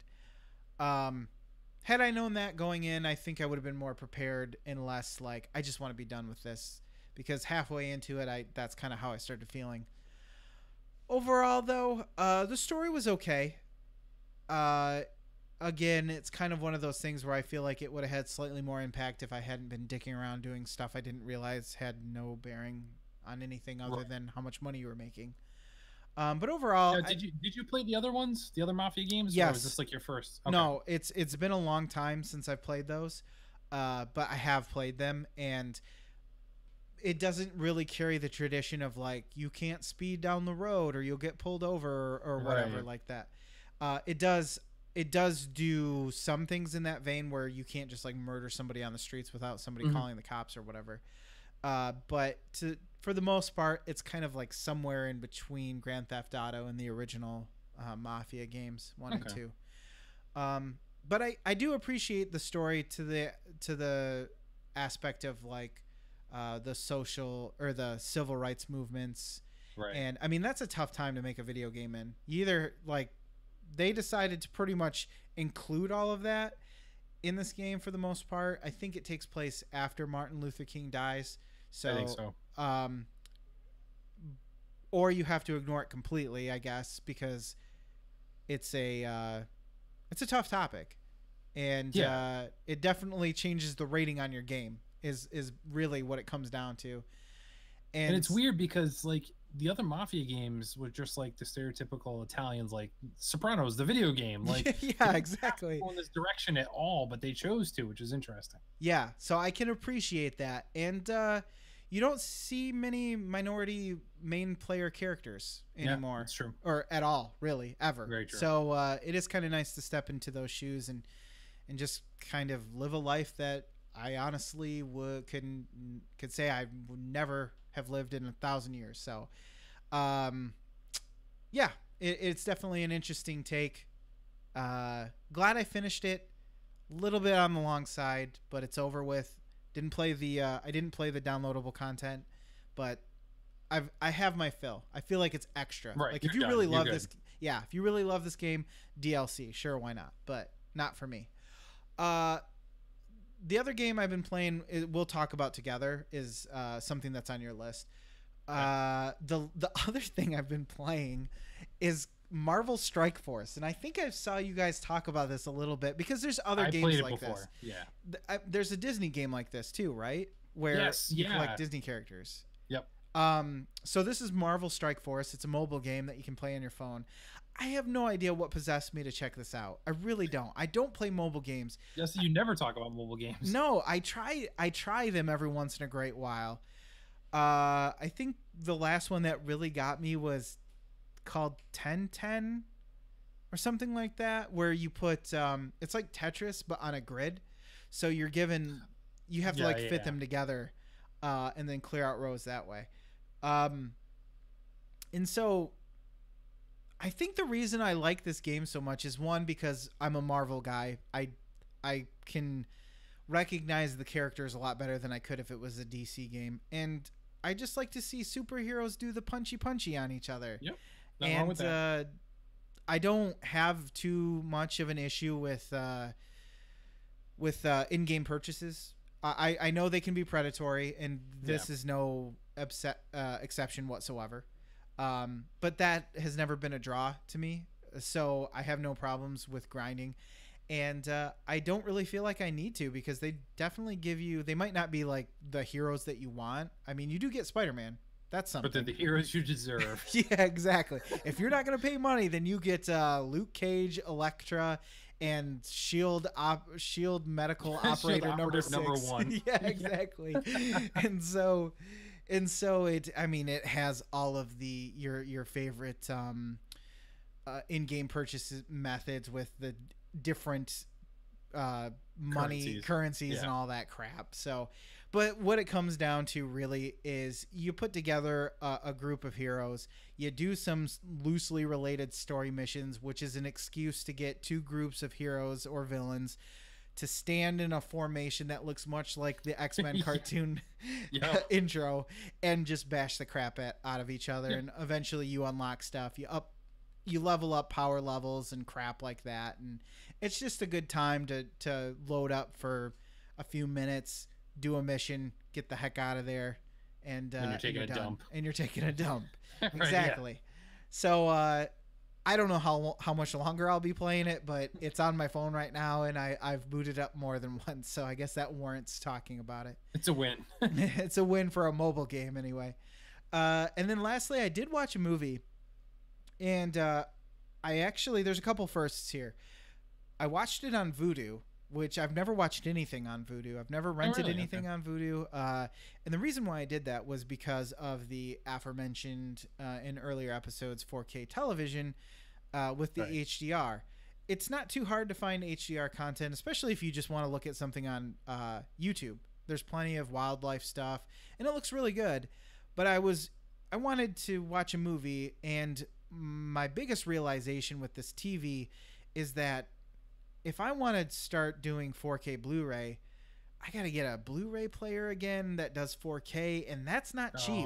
Weirdly enough, those have not come down at all. No, not yet. Not yet. Still looking at $200, really. And at that point, you're thinking, well, I might as well buy an Xbox One S or something. Yep. So that's probably pretty far away. So I'm looking into Vudu, and I'm thinking, okay, maybe buying digital copies of movies isn't that dumb, because then I can sidestep that whole process at least for a little while. So I signed up for Vudu, 99-cent rental for your first one. I thought, okay, what's this You Were Never Really Here movie that I keep seeing? It's got Joaquin Phoenix in it. And it looked a little bit potentially on the ultra-violent Taken-esque story of this guy who goes out and rescues girls who have been captured into the slave trade or some similar type of situations. Have you seen this movie? No, but I've seen the trailer, so that's why I get the same vibe off the trailers that you described. Now there are a few problems.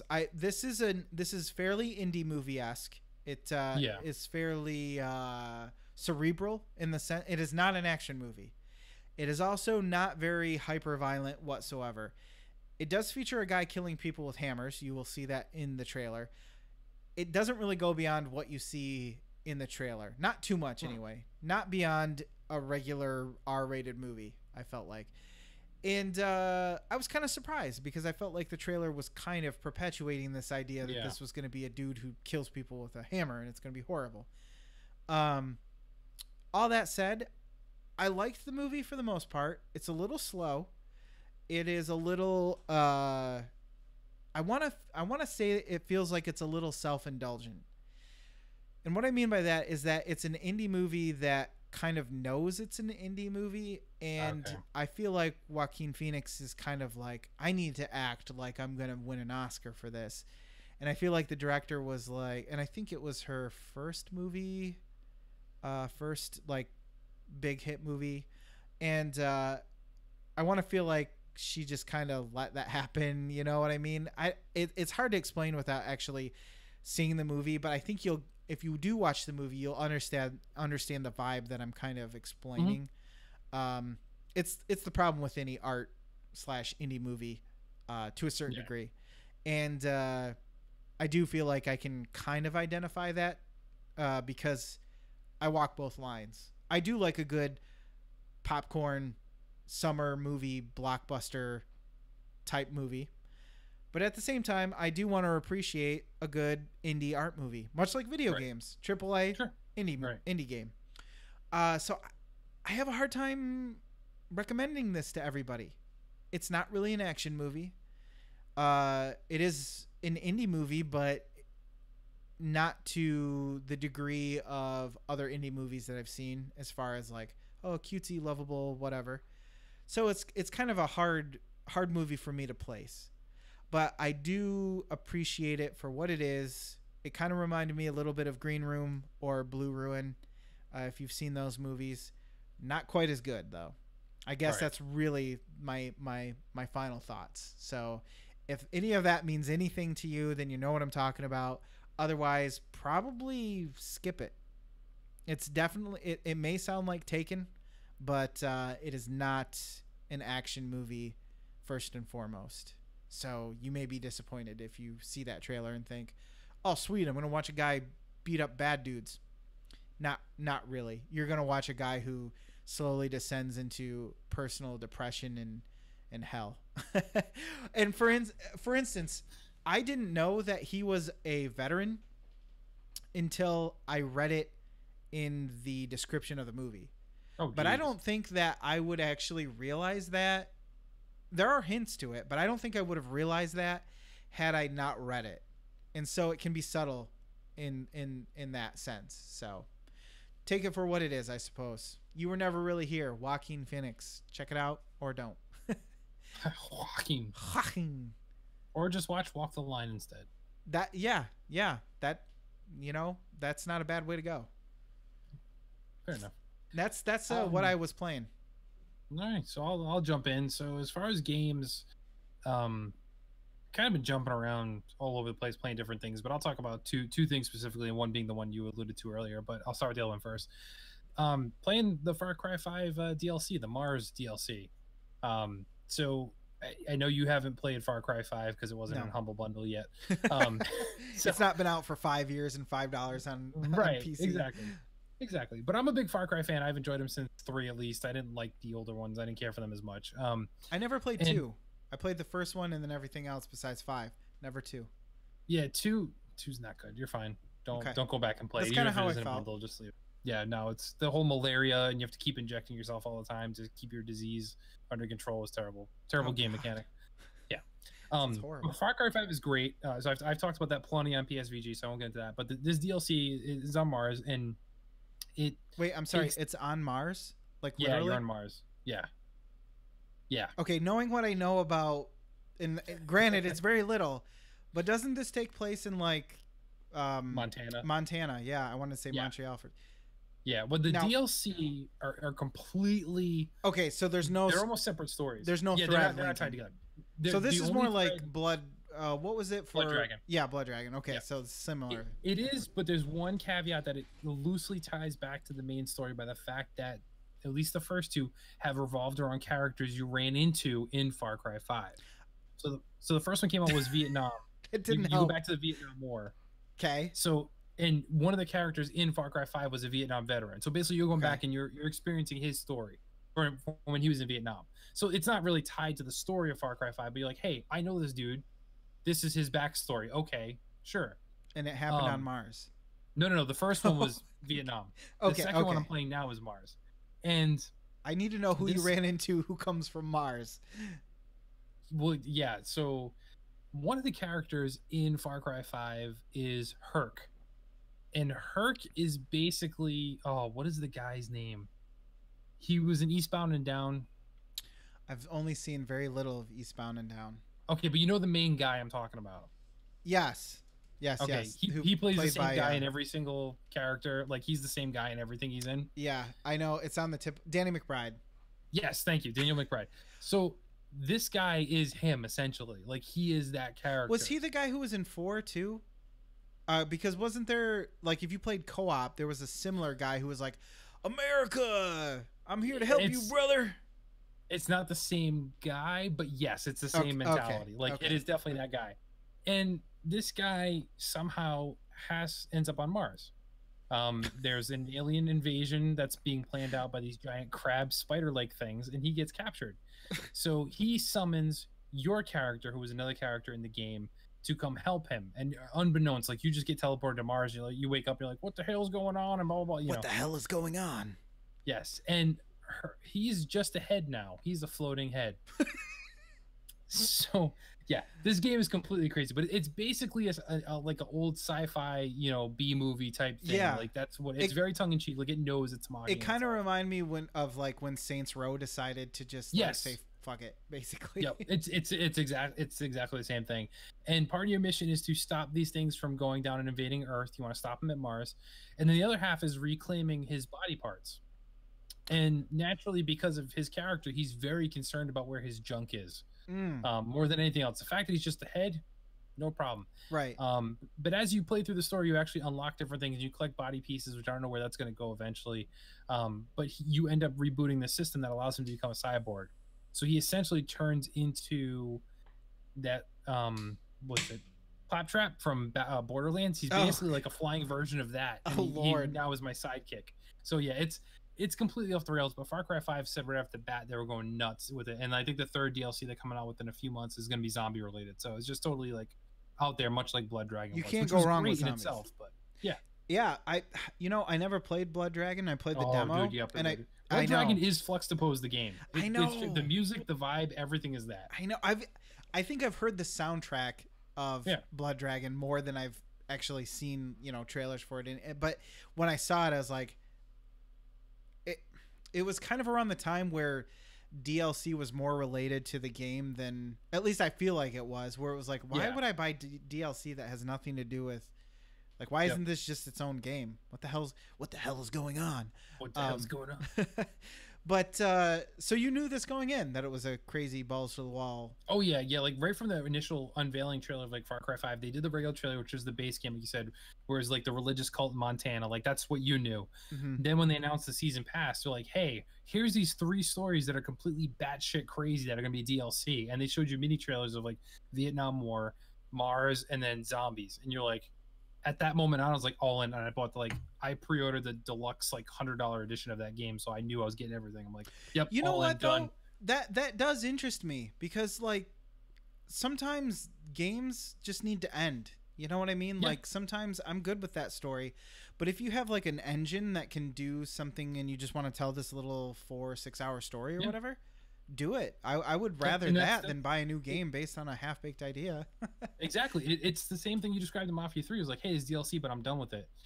If this DLC was just a continuation of the Far Cry 5 story, I may not have been as into it, because I'm like, well, I just played like 30, 40 hours of Far Cry 5. I don't want more of that story. This is totally different. So I'm like, all right, let's do it. Let's go to the Vietnam War. Let's go to, the Vietnam one felt more like playing Call of Duty than it did Far Cry 5. Like, and they all have a different feel to it. Like this one's a campy sci-fi, like scary movie version of Halo. Like it's just a total like mockumentary of this type of thing.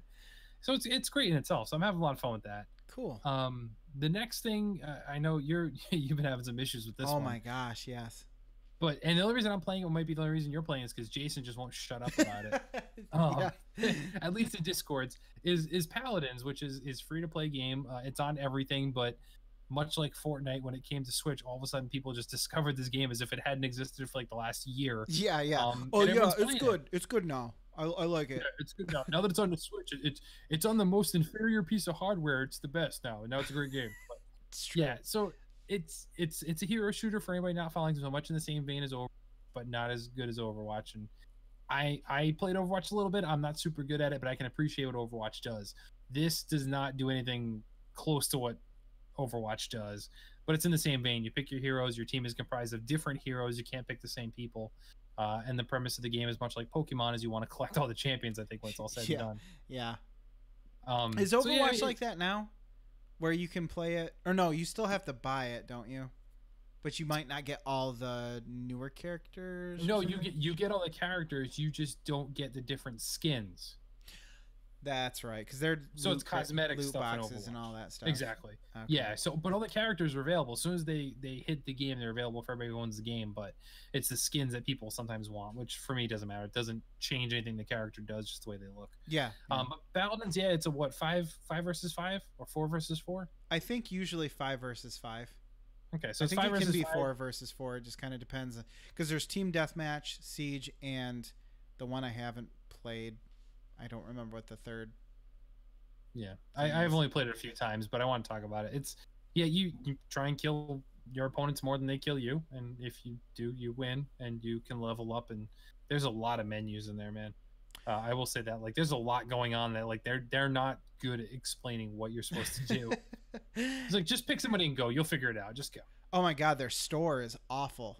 Their store is god awful. Like, the fact that you can't go to the store and then go to the character tab to buy characters, you have to go to a separate tab that is called characters. You go in there, or champions. Yeah, or champions, yeah. And then you go in there and you go, okay, I see all these grayed out boxes. Let's take a look and see. Okay, I'm gonna have to play for 60 hours before I can afford one. Guess I'll just buy the battle pass now. And then, of course, they have 2 separate currencies. One that's real, and the other one that makes you feel like you're progressing. Somebody, Tom Servo, friend of the show in the Discord, said one thing that he thinks helps that sets it apart from Overwatch, because I actually am enjoying myself on this, on Paladins, more than Overwatch. Okay. And he said one thing that I think it rings true, and then I have another thing. But he said that he thinks it's because you can't change your hero during the game. And I kind of like that because... Oh, yeah, I'm okay with that. Yeah, that's true. It's too... I don't like the metagame as much. No. And when it comes down to, like, okay, I'm going to play for the first round. Okay, this is the way that the game shook out, so I'm going to switch to this character. Like, that is way too much than I care to understand. The other thing that I think helps this game is that with it being on the Switch, that means everyone basically, no matter how good they are when it came to playing on the PC or even the Xbox or anything like that, has to come down to like Joy-Con / Pro controller level of ability here. And there are a lot of people that are playing on Joy-Cons, I have to imagine, just watching like plays of the game or the way that I die. It's clear that they are not they're not quite like what I would say saving these replays and uploading them to YouTube and being like, look at these sick kills I've been making in this game. It's basically everyone's just like strafing and hoping to God that their crosshairs land on somebody as they smash the shooty button. And I can get behind that because that's kind of how I play these games. So what I'm saying is there's not somebody who's been playing like on Overwatch where they've been playing so much that they just have this unbeatable tactic, it seems like. So that's kind of where I'm at with it, really. Yeah. I'm enjoying it for what it is. Like I said, I'm going to invest more time in it, a ton. But I do appreciate, like you said, not being able to switch characters in the middle. It's like whatever horrible decision you made to start, you're stuck with that. Just deal. Get good, bro. Yeah. Like that's pretty much all you can do. And I just wish there was... You only have like one character per...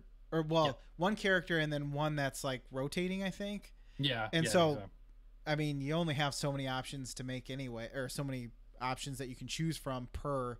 Because they have your attacker, your interestingly flanker, frontline, whatever. It all works the same as Overwatch. It's just called something different. Yep. But yeah, the one thing I've been struggling with though and finding out is that this cheap ass controller that Donnie told me to buy was and you get what you pay for, but when you go from Mario Rabbids Kingdom Battle to a first person shooter, you realize kind of what you did pay for, and it's not working so well.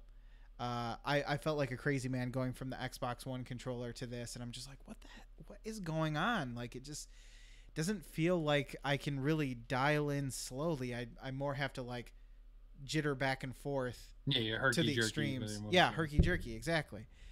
And I did some investigating, and sure enough, it's a little bit better now that I've gotten used to it, but there definitely isn't as much smooth operation as you would get from a $60, $70 Pro controller that you'd get from Nintendo. So that I'm with you too, though. I don't have a Pro controller either.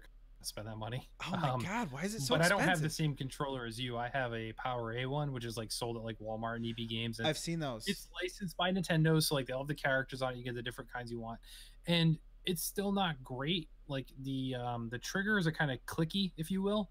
Yes, like they're not smooth. They're kind of like click, click, click, click. Yeah, that's how this one is.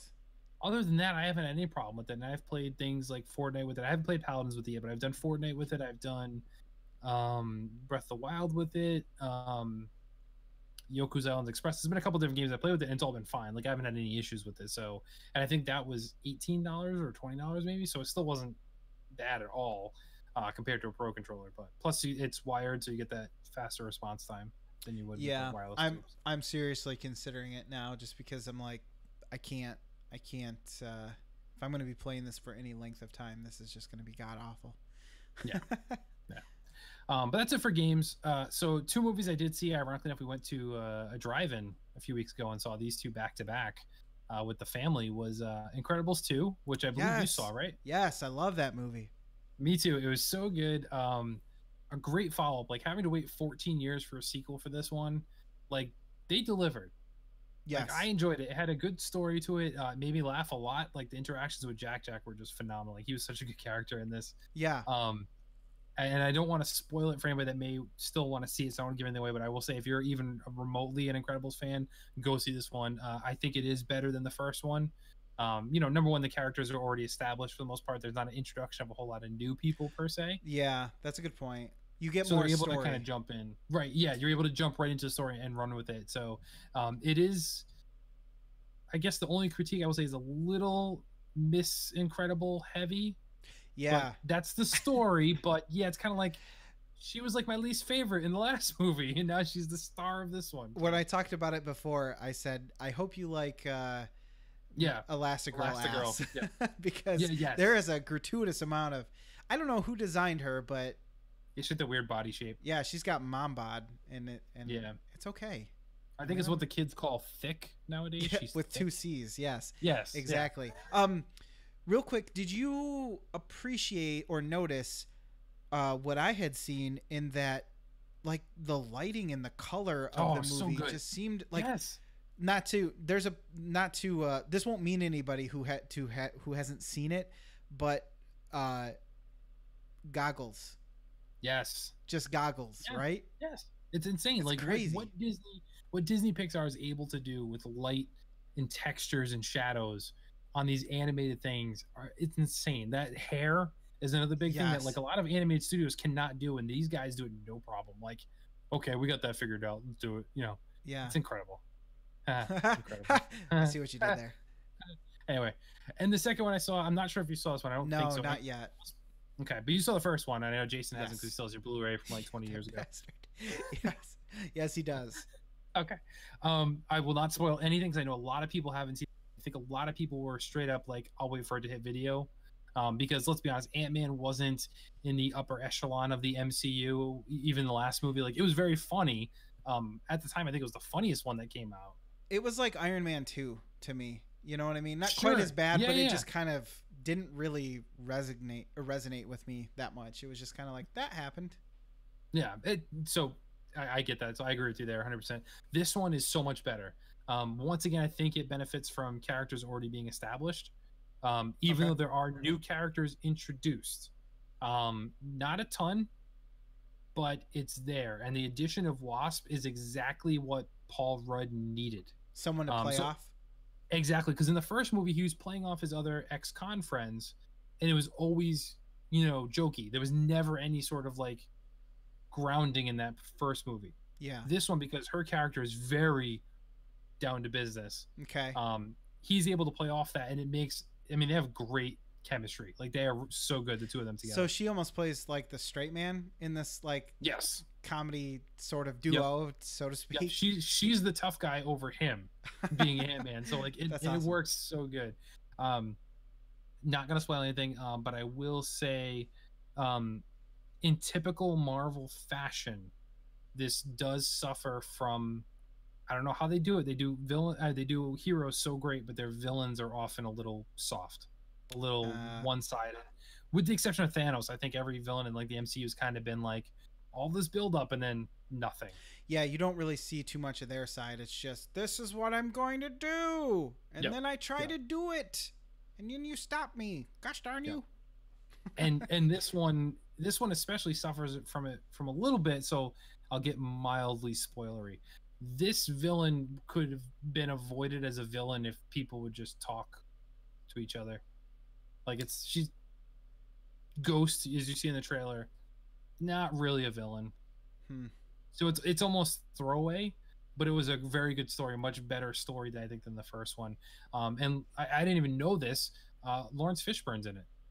Really? I Yeah, didn't know that either. I don't think. and I'm always a Lawrence Fishburne fan, so I like pretty much everything he does, and he plays a good character in this one.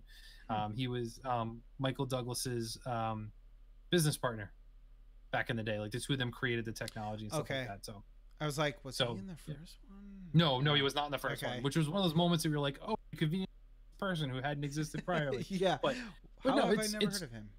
yeah, it's really good, and I will say, there's two stingers at the end. Stingers, wasp. um, one of them is super good. The other one you're kind of like, oh, but possibly the best stinger in a Marvel film yet. What? Yeah, and you would not expect it coming from Ant-Man, where you're like, it's Ant-Man.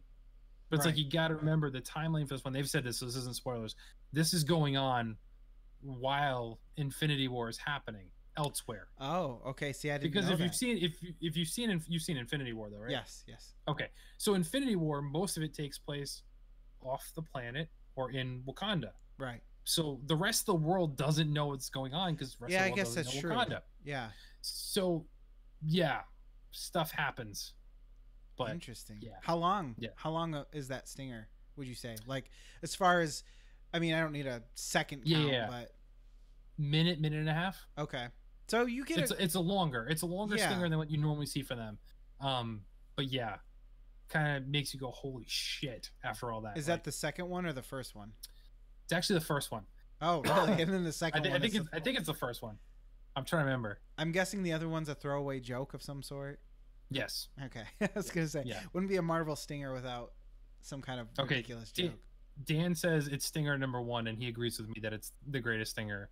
So yeah, the second stinger is a throwaway, just jokey one, but yeah, Confirmation. holy shit. So yeah, if you were sleeping on it, Damn don't it. sleep on it. Go see it. It's worth it. It might be in value theaters at this point, I think. So go see it. It's worth it. Movie Pass needs to get their shit together so I can go see it because there was a little confusion for me whether or not my wife, because normally she accompanies me. My wife accompanies me to the Marvel movies, but you know, Ant-Man, of course, has always been kind of one of those joke Yeah. heroes that everyone's like, why is that guy getting a movie? Quite honestly, though, as far as superpowers go, being able to change your size, big and small, not the worst power. No. Not the worst power. Look at some of the X-Men. I mean, there's some really awful ones in Oh there. yeah. And I mean, and the thing is, like, where this movie benefits is he gets it now. Like, there's a lot less of the whole like, what do I do? What's the best way of me Yeah. shrinking and using his power? Like, he's got it down now. You at this could point. see that in the trailer, just Yeah. the way, like, I'm just like, oh, those fight scenes are going to be so much fun. Yes. And she, Evangeline Lilly, the Wasp, hers are phenomenal. Like, she's the better fighter when it comes down to it. But just it's amazing, and it's great special effects as you expect in Marvel at this point. Cool. So yeah, it's worth it. Go check it out. Cool. We're running real long, but we only got one thing in Yeah. the community grab bag. So I say we visit it. Plus, Let's do it's it. also super topical because this sent in from Dan Anthony. Dan's still in the chat, sticking with us. It's an article here: how a criminal network of mobsters, psychics, strip club owners, convicts, drug dealers, and a family of Morbins ripped off McDonald's to the tune of $24 million. My in cash God. and prizes. It's like Mafia 3 and McDonald in our top 3 had a freaking baby or something. Let's see what this is. Yeah, so it was an ex-cop had figured out how to rig and fix the famous McDonald's Monopoly game. So you remember, you go to McDonald's, some chicken nuggets, you get like the 4 tabs you can rip off where Yeah. you get some property spaces, and you might get like, hey, free coffee if you buy a Big Mac. You get the fries and the drink, and you're like, what the hell? Where's my Monopoly pieces? And you realize you had to like upsize to a large, and then you're like, Yep. I would have won $1 million, but now I'm just gonna eat medium fries instead of large fries. Yep. What so happened? so the odds. All right, so this guy, this is where it's crazy. So McDonald's film crew shows up at the guy's town, and this is also Rhode Island. So hey. It's not carried Florida, their- at least. No, it's not Florida. Carried their, the cameras, the giant cashiers check to film the moment where they give the guy the $1 million ticket. 56-year-old bachelor and McDonald's hotline say he won the Monopoly competition. They show up. he had an instant. You know, you can win things like Sega Game Gear back in the day, instant Oh, win hell game pieces yeah. like free fillet of fish, stuff like that. But he claimed he won the grand prize, $1 million. Mm. Ironically enough, right after he had filed for bankruptcy. So, um, Bum, bum, bum, bum. yeah. So much like winning the Powerball, the odds of Hoover's win were 250 million. There were different ways you can find the instant win game prize, like he claims he did, or match Park Place and Boardwalk to get the, you know, $50,000 a year for the next 20 years is how they broke it down. Yeah. Yeah. So people were doing things like holding up, robbing McDonald's straight up for Monopoly pieces and everything like that. Oh my god. That's a People dumb. would. That's a dumb idea. Why don't you just rob them for money? Because you want that sweet Game Gear. What are you talking about, dude? So I'm sorry. That's so dumb. so he. Oh god, this is so horrible. So he'd fallen asleep on the beach. This is the story of how he supposedly won. Okay. His copy of People magazine fell into the ocean. So he went to the store and bought another copy. Yeah, because you need that People's magazine. I wasn't done reading that yet. Yeah, exactly. I need those pictures of Ryan Reynolds not wearing shirts. That's right. And inside was an advertising insert that had the instant win game piece. So he was talking about the different details, but they started figuring that he was a liar about it. Like he was lying about how he had actually won. I totally found it in this magazine. Exactly. And turns out the two people behind the camera were not from McDonald's. They were undercover agents from the FBI. Oh, God. So they called it a mixed sting. I ordered the wrong menu item because I got a mixed sting. Yeah. And I meant to get a McMillion.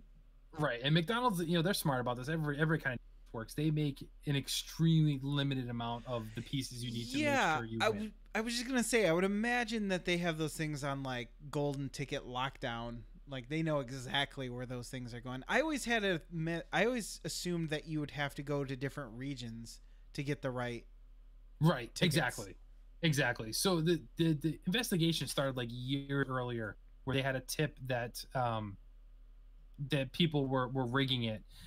People were selling the stolen tickets. You know, they robbed the McDonald's and then sell the tickets so that they're not caught with the one winnings and stuff like that. People would be on eBay and selling them to each other, which technically was against the rules.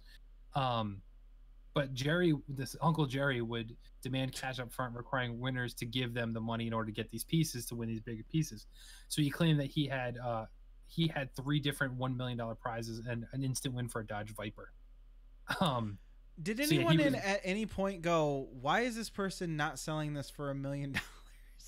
If it's worth $1 million, why would you sell it on eBay for, I don't know, $10,000 probably, or something stupid like that? Exactly. So, I mean, long story short is this guy was hustling other people into buying these stolen tickets that would not be validated anyway as instant wins, and he was making money at the same time. So FBI was stopping all these people that had allegedly won these instant win tickets that they never did, so stopping them from fraud, but then trying to backtrack this Uncle Jerry, if you will, that's been masterminding the whole thing and selling stolen Monopoly pieces. My God. What? Okay, I kind of want to say good for him for duping people that are dumb enough to be like, oh my God, what a bargain! I'll buy 3, then I'll have 3 million, and I'll only have spent 30,000. Right, it's crazy. They were mortgaging their home to give this guy money for those instant win tickets. And you're right. It's like, why wouldn't you just sell it for $1 million or claim it yourself if you really had it? But it's because of the liability there. And this has been going on for years before they caught him. Where did the mobsters, psychics, strip club owners, convicts, and drug traffickers come in? These were all the people who ended up buying those stolen tickets from the Uncle Jerry ring. Oh, I see. So basically, really upstanding people, and not anyone who you would consider to be morally corrupt. These people would have done something similar. They would have been the ones you expected to be selling these tickets. Yeah, exactly. That's why I was like, what? My gosh. Can't we just have a good old-fashioned game of Monopoly? Why you gotta ruin everything? Exactly. Good It's Lord. crazy. But yeah, it's an interesting read there. So Thank I'm sure you, Dan. you'll link it in the show notes. It's a long. It's very entertaining to go through and just see how this ring has been going on for years and years and years before they tracked it down and had stopped it. It's one of life's great tragedies. Honestly, thank God they stopped it, because who knows where we'd be now? Who knows where McDonald's would be right now? It's true. It's They've true. only And s- then They've only served. this should be a movie. They should make a movie out of this. I'm kind of. I mean, they made a movie out of the founding of McDonald's. Why not? Right. This could be like a Catch Me If You Can type movie where it's like Uncle Jerry going through all different schemes throughout the years. Exactly. We'll call it Uncle Jerry. That's the name of the movie. Boom. Copyright Fluxtaposed. You can't use Yep. it. Sorry. All you need is a name of a movie, and you can sell it to Hollywood. That's what I learned in film school. We could sell it for $1 million. $1 million on eBay. On eBay, yeah. I love Just it. mortgage your home. You can buy it. Dan, we'll sell it to you for $200,000. That's right. It's all good. Don't make me write it though. Yeah. So that, I think, wraps up the show, Luke, because this was a super long episode. Yeah, but it was hopefully super the worth recording it. doesn't though. get deleted because, you know, I have a curse attached Wait, to me. was I supposed to be recording this? Well, I'm not supposed to. I wasn't supposed to record this, right? I assumed you were recording. We'll see. Jason told me before. Oh. Well, hope you guys watch the live show because you're not going to be able to get this in MP3 format later on. So. Oh, I was gonna say we just do the whole thing over again, but not Okay. live. We'll after we end this, we'll just do it locally. And we'll With just no say pants on. we'll say. I don't even. I'm already there. Okay.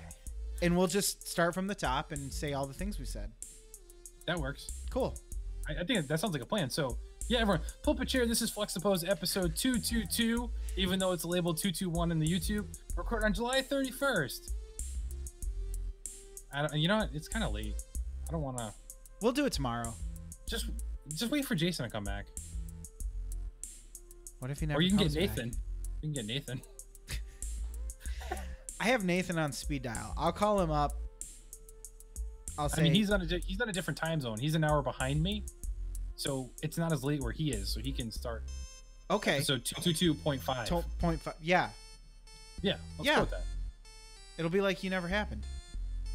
Yes. Yes. Fluxtaposed is filmed in front of a live studio audience.